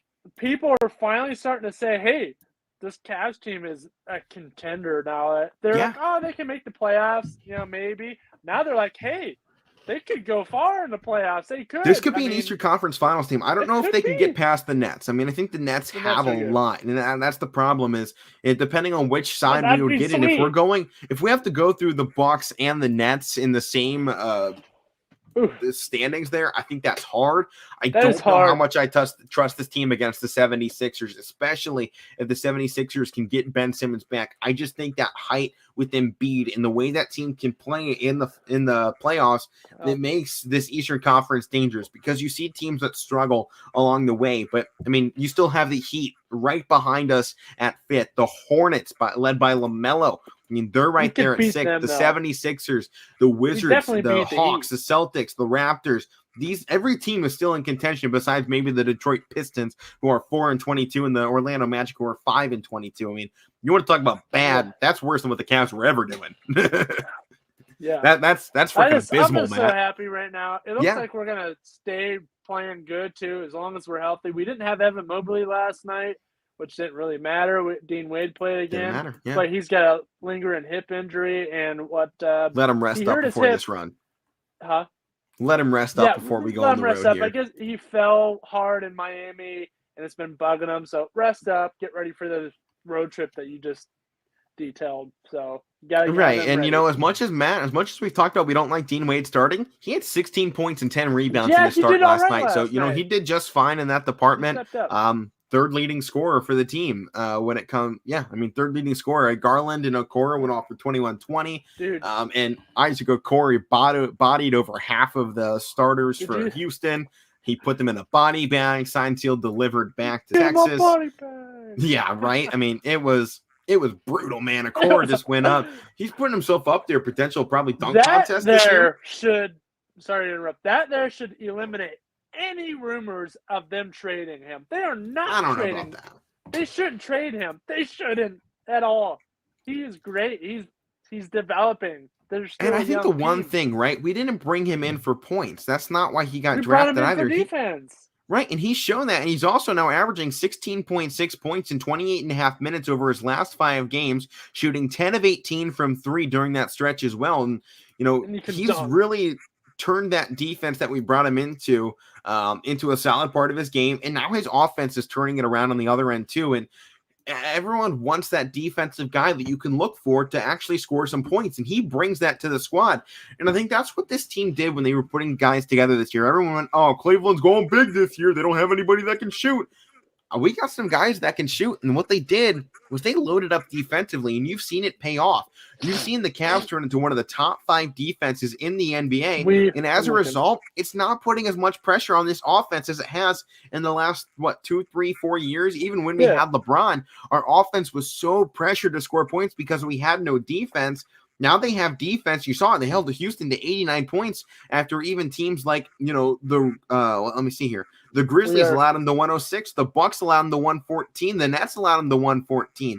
This is a squad that's averaging, 110, 100 more points per game. They got 146 against the Hornets in an overtime game. This is the team that can score. They just can't win. And the Cavs held them to, 15 less than their average on the season. So this is a fantastic squad right now that Cleveland put together. I think the thing I love about this most, look how many guys played in this game against Houston as well. I mean, I'm counting it up here. Looks like we had full 15 guys come into this ball game, maybe 14 for the Cavs in this. And that's incredible. The fact that we're getting Love off the bench. 15 points for him. Bench. Love it. That's his role, man. He has sunk into that spot. And, Jetty Osman getting 8 points. He's fitting in perfectly. And obviously Lamar Stevens and Ed Davis getting more time with Mobley off the floor now with the injury. And it gave the chance to bring in Windler, who a guy we haven't gotten to see much out of, but he was a very highly talented rookie a couple seasons ago when we brought him in. He got 5 points and a rebound in this game. Everyone has been very excited to see if Windler can be the 3-point baller he was touted as coming out of college. So, I mean, there's so much talent and depth. How long have we been able to say Cleveland has depth? It's really just this year. Cleveland, once they got away from their starting 5, that's where they've struggled immensely along these last few seasons. And I love seeing that we can take our starters on the bench. Jarrett Allen played just 18 minutes in this game, and we were able to bring guys in behind him. Garland got 21 points in 25 minutes. Okoro got 20 points in 22 minutes. Dean Wade played the most minutes in this entire ball game, and I mean he's our second, sometimes third string forward for this squad. I mean there's so much depth, and I love it. Me too. And Taco Fall wasn't in this game either, but I love Taco. Darn, the one guy that don't play was Taco. I know. Yeah, but I love his presence. He comes in and he's just feared immediately. Like, oh my gosh. Nobody wants to drive against him because guy. you have to go over 7'5" with a wingspan. He's 7'5", whose wingspan puts that at 8'5", 9 foot. Yeah, he's 7'5" or 7'4". I think he's huge. 7'6". Is he 6? I'm looking. He's 7'6". Okay, yes, so 7'6" with a reach that's going to put him at what? You're at a 2.5, 3 feet onto that. So, his hand's up there at 10'5". If he jumps, he's getting that up to 11'5" in the air. Yao Ming was also 7'6". Right. So he's getting up there. One of the biggest guys. You just can't drive on him because unless you're going up and under, you're not going to be able to go over. It's going to be so hard. If he continues to develop in his defense and gets back to the offense he had at UCF, where he was up there in the record books for best field goal percentage. Yeah, I mean, he's a lockdown defender. If you give him the opportunity, if you give Taco Fall the minutes and allow him to continue to develop, he can be a big defensive star in the league, just like we've seen out of guys like Mutombo, like Yao Ming. Those big guys, they cement themselves for a reason. They stick around. Manute Bol, even younger Manute Bol. I mean, he's turned himself into a fantastic 3-point shooter, and you can't block his shot because he stands at 7'2". Yeah, Bol is great. That's what I said. His father Manute Bol was pretty good defensively. Yeah, for Washington. Yeah. I mean, you see these big guys, they dominate down in the paint. And I think that's just what Cleveland has to let him develop to do. Keep him on the roster and see if you can turn him into a massive player. Example with Denver Nuggets. He's one of their big 3-point shooters. Yeah, he's 7'2". So huge guys. And you're seeing this development in the NBA and where we thought it was going to go towards guards being really the superstars for teams and dominating like Steph Curry. Nobody can play like Steph Curry. It's impossible because, as we talked about yesterday, he might be the greatest of all time when it's all said and done. So no one's going to play with it like him. What it's actually done is introduce 3-point shooting to guys who never could take 3 points in the past. I mean, look back to guys like Dennis Rodman, the bigs of old, Shaq. They would never dream of taking a 3-point shot. Right. These guys would never dream of shooting from the outside. They went, I'm in the paint. Don't even make me shoot it from mid-range. I don't want the free throw line. I want none of that. So this is what Steph Curry has done is actually introduced bigs to shooting the ball. And what we're seeing is it kind of started with Kevin Love's generation, right? Having power forwards that could stretch it. Those 3-and-D type of guys, 3-point forwards became what teams really wanted. Yeah, I mean, and then it's turned into centers going big. You got guys like Kevin Durant, who's technically not a center, but he is nearly 7 foot and can shoot the ball. One of the best scorers in NBA history, unquestionably. Jokic can shoot it from the outside. Embiid can go outside a hell of a lot better than his guard can, and Ben Simmons. So you're seeing these bigs be able to shoot. Mobley can shoot. Jarrett Allen's allowed to shoot. Tristan Thompson's allowed to shoot. Right. You're seeing these bigs allowed to shoot from the outside. And what that's done is allowed these teams to not have to build around a guard. What they've been able to do is, we have a pretty good guard.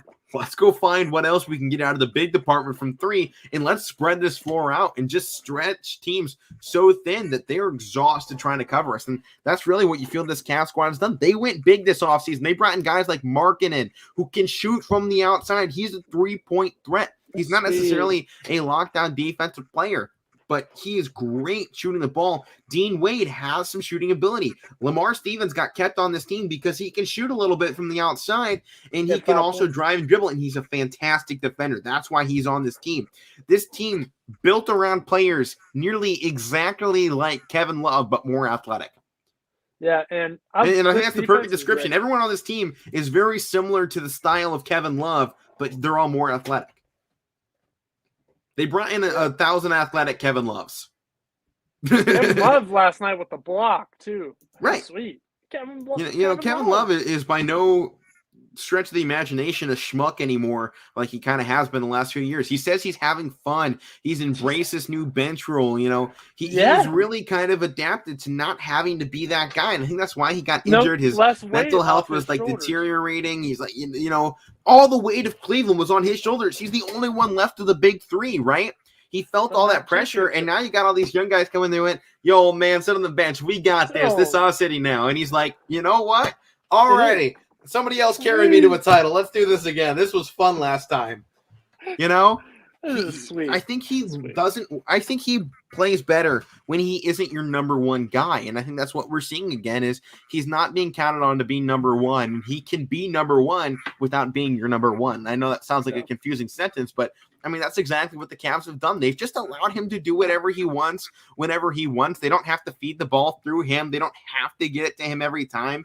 And I don't think he ever wanted that, but that's just what they had to do when there was no one else out there. The injuries added up, and he couldn't play long minutes, and you just kind of saw his body fall apart in these last few years. And obviously he got kicked off the U.S. basketball team because they said he was unathletic, injury prone, and couldn't shoot. And he just came back this year. I think, honestly, that may have been a wake-up call to him. Oh, yeah. Of, if I was to leave Cleveland, people don't want me. He's been on, the trading blocks for, 2-3 years now in Cleveland. Nobody wants love.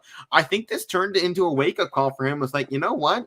It's time to prove some people wrong. I need to go back out here and do what I did for LeBron to want me to come here. Cleveland. He'll retire. LeBron wanted Kevin Love because he saw a rebounding monster, outside shooting power forward, and a defensive guy that you could count on. That's why he got brought to Cleveland. And since then, he has turned into a completely different player. And I feel like you're almost getting back to those roots that he had with Minnesota. I mean, he saw 6 rebounds and 15 points. Too. What? He's back with Ricky, too. The chemistry was already built, and he's with them. They did a whole interview. 12 assists for Ricky Rubio, by the way, last night. 2 rebounds and just 7 points. Ricky! But Dylan the Rock. I love that even with the injuries, they're not allowing Ricky Rubio to be in that starting five, because I think you just see a chip on these guys' shoulder when they get started off the bench. Guys like Osman, Rubio, Love, I think they played their best basketball when they're counted on as a 6th, 7th, and 8th man to come off that bench and lead it when those starters are out. Because I feel like sometimes you get those 3 guys that tend to be a little bit more ball heavy and they want that rock in their hands. When they're allowed to play, just like Jordan Clarkson, right? When they're allowed to play their style of ball outside of another star, they play their best basketball. And that's why Jordan Clarkson is such a great 6th man. And I think you're getting that same development. And honestly, I think right now, if we're looking at award races down the stretch, comeback player of the year is Kevin Love, 100%. I don't think you can really even doubt that. I mean, unless you're saying Steph Curry, but I mean, he was playing last year. Unless Klay Thompson goes off in his comeback, or somebody else that's been injured most of the year. Klay Thompson, I'm not 100% sure, actually. Let me look that up. All right, I'm looking up something else here. But let's see.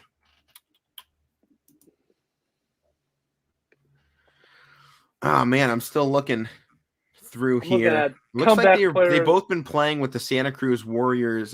James Wiseman and Klay Thompson. Warriors have recalled Klay Thompson and James Wiseman from Santa Cruz. Looks like they both could be returning here in the next few weeks. Sweet, so we should be getting them both back. But the comeback player of the year is Kevin Love. Rookie of the year right now, if Cleveland continues to go the way they are and Mobley stays healthy, it's Evan Mobley. I mean, I think you look around the league at what other rookies have done, and he's number one in terms of what the team has done around him as well. And I think when you talk about rebuilds, Cleveland just finally did it. Matt, Cleveland had a successful rebuild.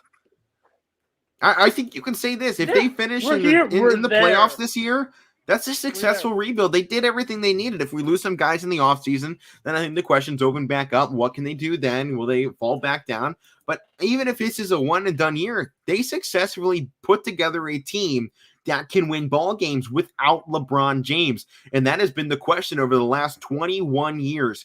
Could this team win without the King? And finally, the answer is yes. Finally. I mean, they couldn't do it when LeBron left the first time. They were awful the second time he left, even worse than they were the first time. And they put together a team with, I don't know how or why or what happened, but they finally put together a team that can win basketball games. I thought when they first started this, I thought they were just, I thought they were awful picks. Like, come on, another freaking guard. We don't need more guards. Garland, I was like, no. Yeah. I'm like, even Sexton, I was like, I didn't want Sexton. I wanted Michael Porter Jr. Sexton seems to turn out just fine. And even when they traded away, Kevin Clarkson. Porter Jr., I'm like, no. Yeah. And then they traded away Clarkson after you had a 40-point night with the Cleveland. Yeah, he had and they traded him away for what? The next Dante day. Exum. But I was like, what are you doing? But then they traded Exum and they got, Didn't they get Allen in that trade? Yeah. Oh, yeah. So that's something to the Nets. I don't remember exactly what that trade entailed, but yeah, I mean, the moves by this front office, I think, have been looked at just like, oh, we don't get a superstar. It's not a good pick. But what they've done quietly is moved around a lot of pieces. I think accidentally messed up, or maybe purposely messed up a few other teams with the guys they've shifted in and out, and kind of messed up some other teams' rhythms. And as a result of that, you're now seeing Cleveland running up and matching everybody else. Well, everyone kind of is sitting at this 500 mark trying to figure things out. And Cleveland here is just like, ha, we screwed you, we screwed you, we screwed you. Ha, it's Cleveland's world, baby. You're all just living in it. So this is what happened. Matt, how about this real quick? Why don't I present this out there? Yeah. Number 1 team in the Western Conference. Oh, Golden State Warriors. Oh, yeah. You feel another finals rematch? Maybe. We're going to take them down. I mean, come on. Like, is that not the ultimate redemption story for both teams? Riddled with injuries. LeBron is gone. And Golden State's back at the top. The kings of the world. And then Cleveland without the superstar, without LeBron, going back against the finals rival and finally pulling it off without LeBron James. I mean, that's the storyline there. I mean, the Lakers is cool too, doing it against the man himself. That would be amazing. That's great, but I honestly think doing it against the Warriors is even better. I mean, what if Cleveland is what ultimately puts the end on Steph Curry, but they do it without LeBron? I mean, what if they end the Warriors run and that's what cements them to fall apart? I mean, we're talking a lot of what ifs. We're not even to the All-Star break, and we're talking Cavs in the finals. But can you just picture the Cavs in the finals against the Warriors or the Lakers? I mean, that stuff writes itself. If you're a reporter or a journalist, if you're just a fan, you can't not want that. That's like when Matt, that's when like Jordan came back to the league with the Wizards and he would have had to go up against the Bulls. Could you have imagined if Michael Jordan was going up against the Bulls in the NBA finals? I mean, that writes itself. The storylines are immaculate for what could potentially happen. Potentially. If we get past Milwaukee and Brooklyn, just give us the ring now. That's just a battle. That is just a battle. Could you imagine the stretch of games that Cleveland would have to roll through? So, Matt, how about we take a look at what the standings are right now? I'll just say our top 8 teams in the NBA. First game would go up against the Miami Heat, a team that Cleveland has always struggled with, LeBron's former squad. But right? That writes itself. We have beaten them this season. We beat their you-know-what. That writes itself right there. And then, let me think. I think it goes, Cavs would either face, I think it's the Bulls or the Hornets. So is it the 1 and 6? Yeah, it's different with the play-in. Yeah, I'm trying to think. Hold on, let me just pull up an NBA playoff bracket. While you're looking that up, this is the trade that happened. All right, so we traded Exum to the Rockets, okay, and that set Harden to the Nets, and then we picked up Prince and Jared Allen in the deal. So Matt, here's how this would look. Cavs would take on the Heat in the first round.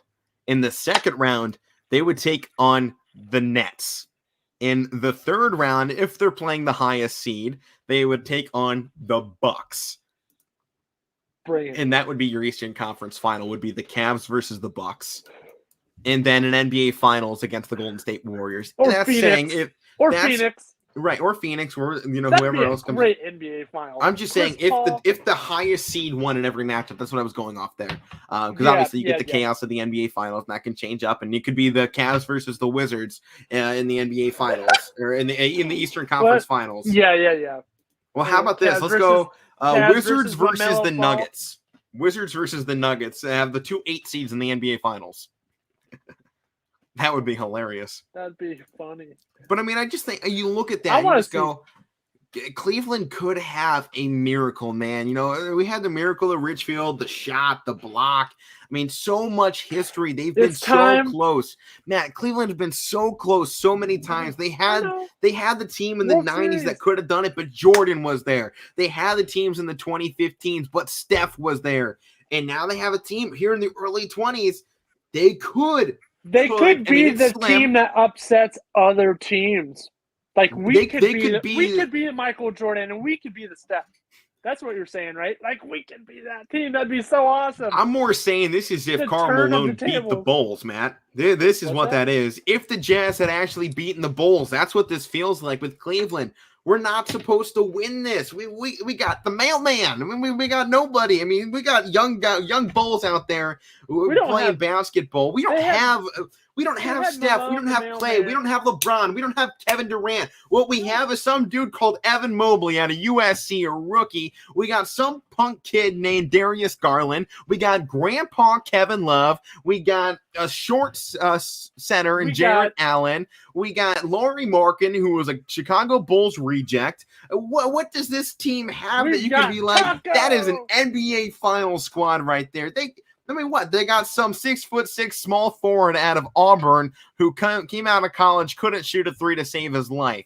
What was this team? I mean, we have old man Ricky as well. And this team, really, you look at the roster, who the hell do they have that should say that they should be one in the playoffs, two in the NBA Finals? We literally have Jack.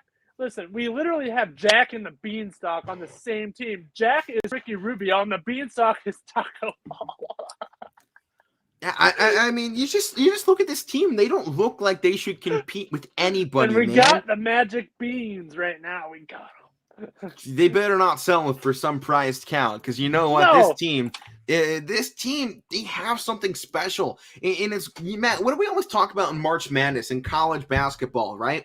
To be able to pull off that upset, you don't have to have a superstar. What do you have to have? A team that plays with each other. Look at the number 1 and number 2 teams in college basketball, and even number 3. They're not superstar based. Look at Gonzaga. That is a superstar based team. They're falling apart. Purdue, Baylor, Duke are teams, man. They play together for each other, and they win because of it. And they can win in the playoffs, win in March Madness when it's one and done scenarios.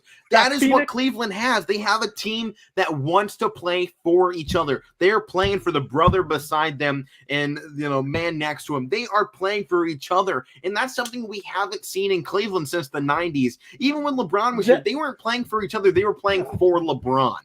And now we have a team that plays with one another, for one another, and they want this together. They don't want individual awards. They want W's, and they want to put the second banner in that rafter. Yep. And, you're talking about complete NBA teams. A couple examples. That team in the 90s was a complete team. Yeah. Bryce Doherty, Craig Elo, the 80s and 90s. Nance, that was a team. Last year, Phoenix Suns. That was a team, no big superstars. Devin Booker's on his way up, and Chris Paul's on his way out. But, it kind of feels like Garland could be that guy on his way up, or Mobley, or something like that. Obviously, Booker's been in the league a lot longer. He's had some more time to develop. They're a complete team, and I love it. Yeah. It's not just one player, like LeBron. It was just him that made us great. It really was, and, that point even that 2016 team that won the title, it was LeBron. Everyone played for LeBron. It wasn't a team that wanted Kyrie to get some good. They didn't want Kyrie to take that final shot. It's got to be LeBron. Oh, it's got to give it to LeBron. Give it to the king. Everything around Cleveland has surrounded LeBron for 21 years. Even when he was in high school, everyone was looking Cleveland. They got to get LeBron. Get LeBron. Get LeBron. They get LeBron, and it's like, give it to LeBron. Give it to LeBron. Give it to LeBron. He leaves, and they're like, what are you going to do without LeBron? Who's going to take LeBron's spot? What are you doing without LeBron? And I think that's the problem when they did that first rebuild. They were looking for the next LeBron. They didn't. There's not another LeBron. They tried to make it Andre Drummond, and we saw how that worked. Well, yeah, they tried to bring in the superstar approach, right? Bringing in Drummond. He's a fantastic guy that can go off for 20 points and 20 rebounds a night, and he did it, but he takes away from other people. And I think that's the biggest problem. Cleveland, for the last 20 years without LeBron, have looked for somebody to take over a team and not a team to win together. And I think that was the different approach this time. They went away from taking the superstar guys that looked like, they had all the talent. They had all the praise around them. They had all the highlights. They had everything. And instead, they went with a bunch of guys that played on teams and could come together as a brotherhood, as a unit, and win some basketball games. And that's what we have now. Yeah. They have a brother. Cleveland. I love them, man. They're sweet. Man, I think when we get to if Cleveland gets to the playoffs, you're going to hear a lot of this. Oh, we're not picking against them. We pick them all the way. I'm saying, yeah, Cleveland's getting the belt because every game for them's an upset. That's what's going on here. We got 10 minutes. Yeah, I know. We made that whole show. We made that whole second half Cleveland. We went about 35 minutes on Cleveland there. What is it?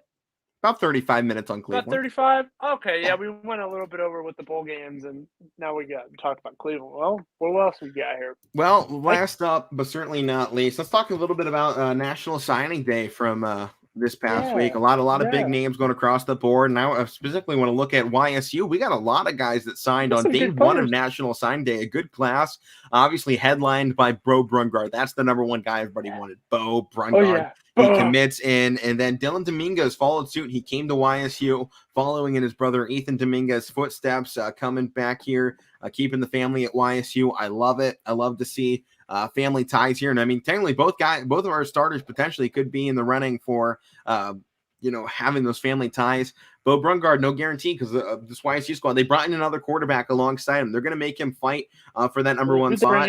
Let me pull up YSU's football here. I don't remember his name. Because I know such great journalists we are. Oh yeah. We're top of the line. Top of the line. Look, we talk football. We don't always know football. That's the difference here. Pulling through. They put all these guys on like the same page. I got to scroll through them all to figure out who it was. Was it on the Instagram post? Max Blaine from Bethel Park, Pennsylvania. Oh yeah, I did see that. Yeah, I like that addition to the squad. But, I mean, yeah, you just look at all these guys. I mean, they got 24 guys that signed on National Signing Day. I believe you have 25 or 30 available scholarships. They nearly filled every single one with a commitment there. So, I mean, this was a phenomenal day. And you don't see too many of these for YSU. I mean, they don't necessarily fill up that roster every time.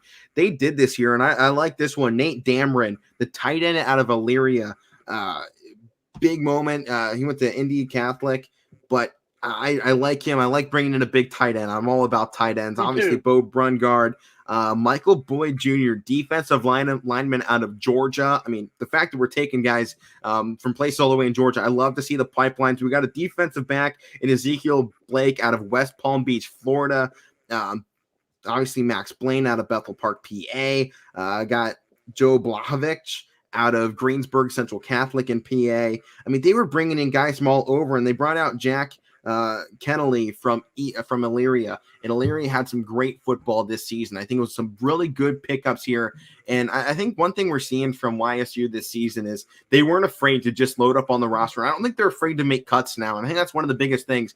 They seem to be, make a quarterback and they let him stick there for 3 years, even if he sucks, or even if he's, I'll say average, not sucks, even if he's average and there might be someone better below him. They just kind of let him sit there. He's like, well, you're the starter until we feel like either you're really bad or you graduate. And that's a big problem here with YSU. They seem complacent sometimes with the football program. And I think that's why we don't see guys want to come here, and we don't see them stick around too long and put up big numbers. Like Mark Wade. Right. You have a good guy and then he's gone. It's like, oh, come on, put him in there. And I think finally we might just see that change this year. It's like, you know what? Fresh start. And big news for YSU, actually, their football program. One of our defensive backs just put his name in the NFL draft this year. Hold on. What's his name? Really? Yeah. The guy that transferred out of Vanderbilt, I think, 2 years ago. Here it is. Zaire Jones. Oh, really? Zaire Jones. Yeah, actually, I had a couple classes with him. I mean, all right. He'd never show up, but yeah, I mean the sport. Yeah, Jones came to Youngstown State from Vanderbilt. In the 2019 season, he started there. So he started playing here in 2019. I mean, he's had a great 3-year run with YSU, and now he's going to the NFL potentially. I mean, he entered his name in. We'll see if he can actually get a spot, and I hope he does. Because I thought every time I saw him out there, I'm like, that's the best player on this team, and he definitely has a spot in the NFL if he can find a spot. I do have to put out there as well, John Seinman from Cardinal Mooney just got signed to a practice squad. I believe to the Packers as well, a local product getting back in the NFL. How about the kid from Hubbard, the running back from Hubbard? Committed to Ohio State. That's going to be sweet. I don't know if he's going to start, man. They brought in another guy alongside him. And obviously, Travian Henderson's still a true freshman. Yeah. But, I mean, he's that running back room, once again, loaded up for Ohio State. Hopefully, they can put that quarterback's room back together. And I believe they did. They just brought in the number one guy from, where was it? Utah, I believe is where he came from, the quarterback. He was right behind Drew Allar in the rankings. Drew Allar was fourth. The quarterback, this guy was fifth. Allar's going to be sweet. And so is Singleton, or the running back we picked. Here's the one thing that concerns me with Drew Allar. He's from Ohio, right in Medina, an hour and a half away from Columbus. It's not a far drive. I live down the road. The one thing that concerns me, this guy was so high up on rankings, and he's just that close to Columbus. Ohio State never even looked at him. They never offered. They didn't scout him. That's what concerns me. When Ohio State doesn't even look at a guy in state. In state, your top quarterback in state, and Ohio State doesn't offer him. That's what concerns me. So I think when you look at Drew Allar, I think he's going to be great. I think I had no doubt James Franklin's going to put him up there. But yeah, I was hearing that Ohio State never even was really looking at him and said they wanted this guy out of Utah. There's a whole article about it here. One second. Drew Allar opens up about Ohio State offer, so maybe they did offer him. Oh, well, I just heard recently Ohio State never really pressed to try and get him. They may have offered because he was in state, but I don't think there was much in the way of trying to get him to come to Ohio State. Yeah. Maybe I'm wrong here, but that's just what I was hearing. I'm looking. Yeah, but I mean, if you look at this year's 2022 National Signing Day football rankings right now, Penn State, despite the fact they were entering into this season with the top, recruiting ranking, they fell down to 6th. They just got in 1 5-star, and that's concerning. Michigan is what I was really disappointed in their rankings. So they only brought in 1 5-star there as well. Matt? So they did look at him for a while, and then when they found out Ewers, I guess, his decision to skip the senior season and come into Ohio State, they kind of batted off him for a little bit. But I guess their quarterback's coach, what's his name, Corey Dennis, went and watched him play. So that's one of the games where Allar threw for 400 yards and 4 touchdowns. So I guess they did look at him. I guess. I mean, I just think it's so interesting that top talent in the state, even with Quinn Ewers, Ohio State's not normally one that'll back off of a guy like that, especially with the top prospect in state. I mean, that's normally somebody they stick with, and that's just what concerns me is that they were so confident with Quinn Ewers, and maybe that's on Ryan Day's coaching staff and him for backing off. But I think that's definitely concerning when you look at those rankings. It's just they dropped the number one guy at Ohio. And to me, I think that just opens up a question mark on what did they see that made them confident enough in Quinn Ewers to back off of this guy? Because that's what makes me question what happened. Since we brought him up, why would he leave Ohio State to go to Texas? He wanted the NIL money. Good luck, buddy. Good luck. He wanted the NIL money is what I hear everybody kind of as their own personal conspiracies. You were going to get more money coming to Ohio State.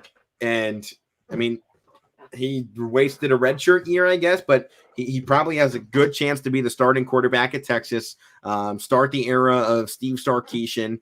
And I guess, I mean, that's where he was initially committed to. And I guess he felt with Stroud in front of him, he didn't really want to sit around. I guess. But I don't know. But that is going to do it here for the Casual Sports Podcast, the 2-hour edition come and gone. Hope you liked our BS 45 final finale here. Obviously, no Power Hour. They're back tomorrow. But I've been Alek Koberna. That's Matt Morrison. Mike will be back on the show tomorrow as we continue to look ahead to the NFL weekend. They go Saturday and Sunday. So we got lots to talk about tomorrow. Make sure to come on back for that. But one final time, I'm Alek. That's Matt. We will see you all tomorrow.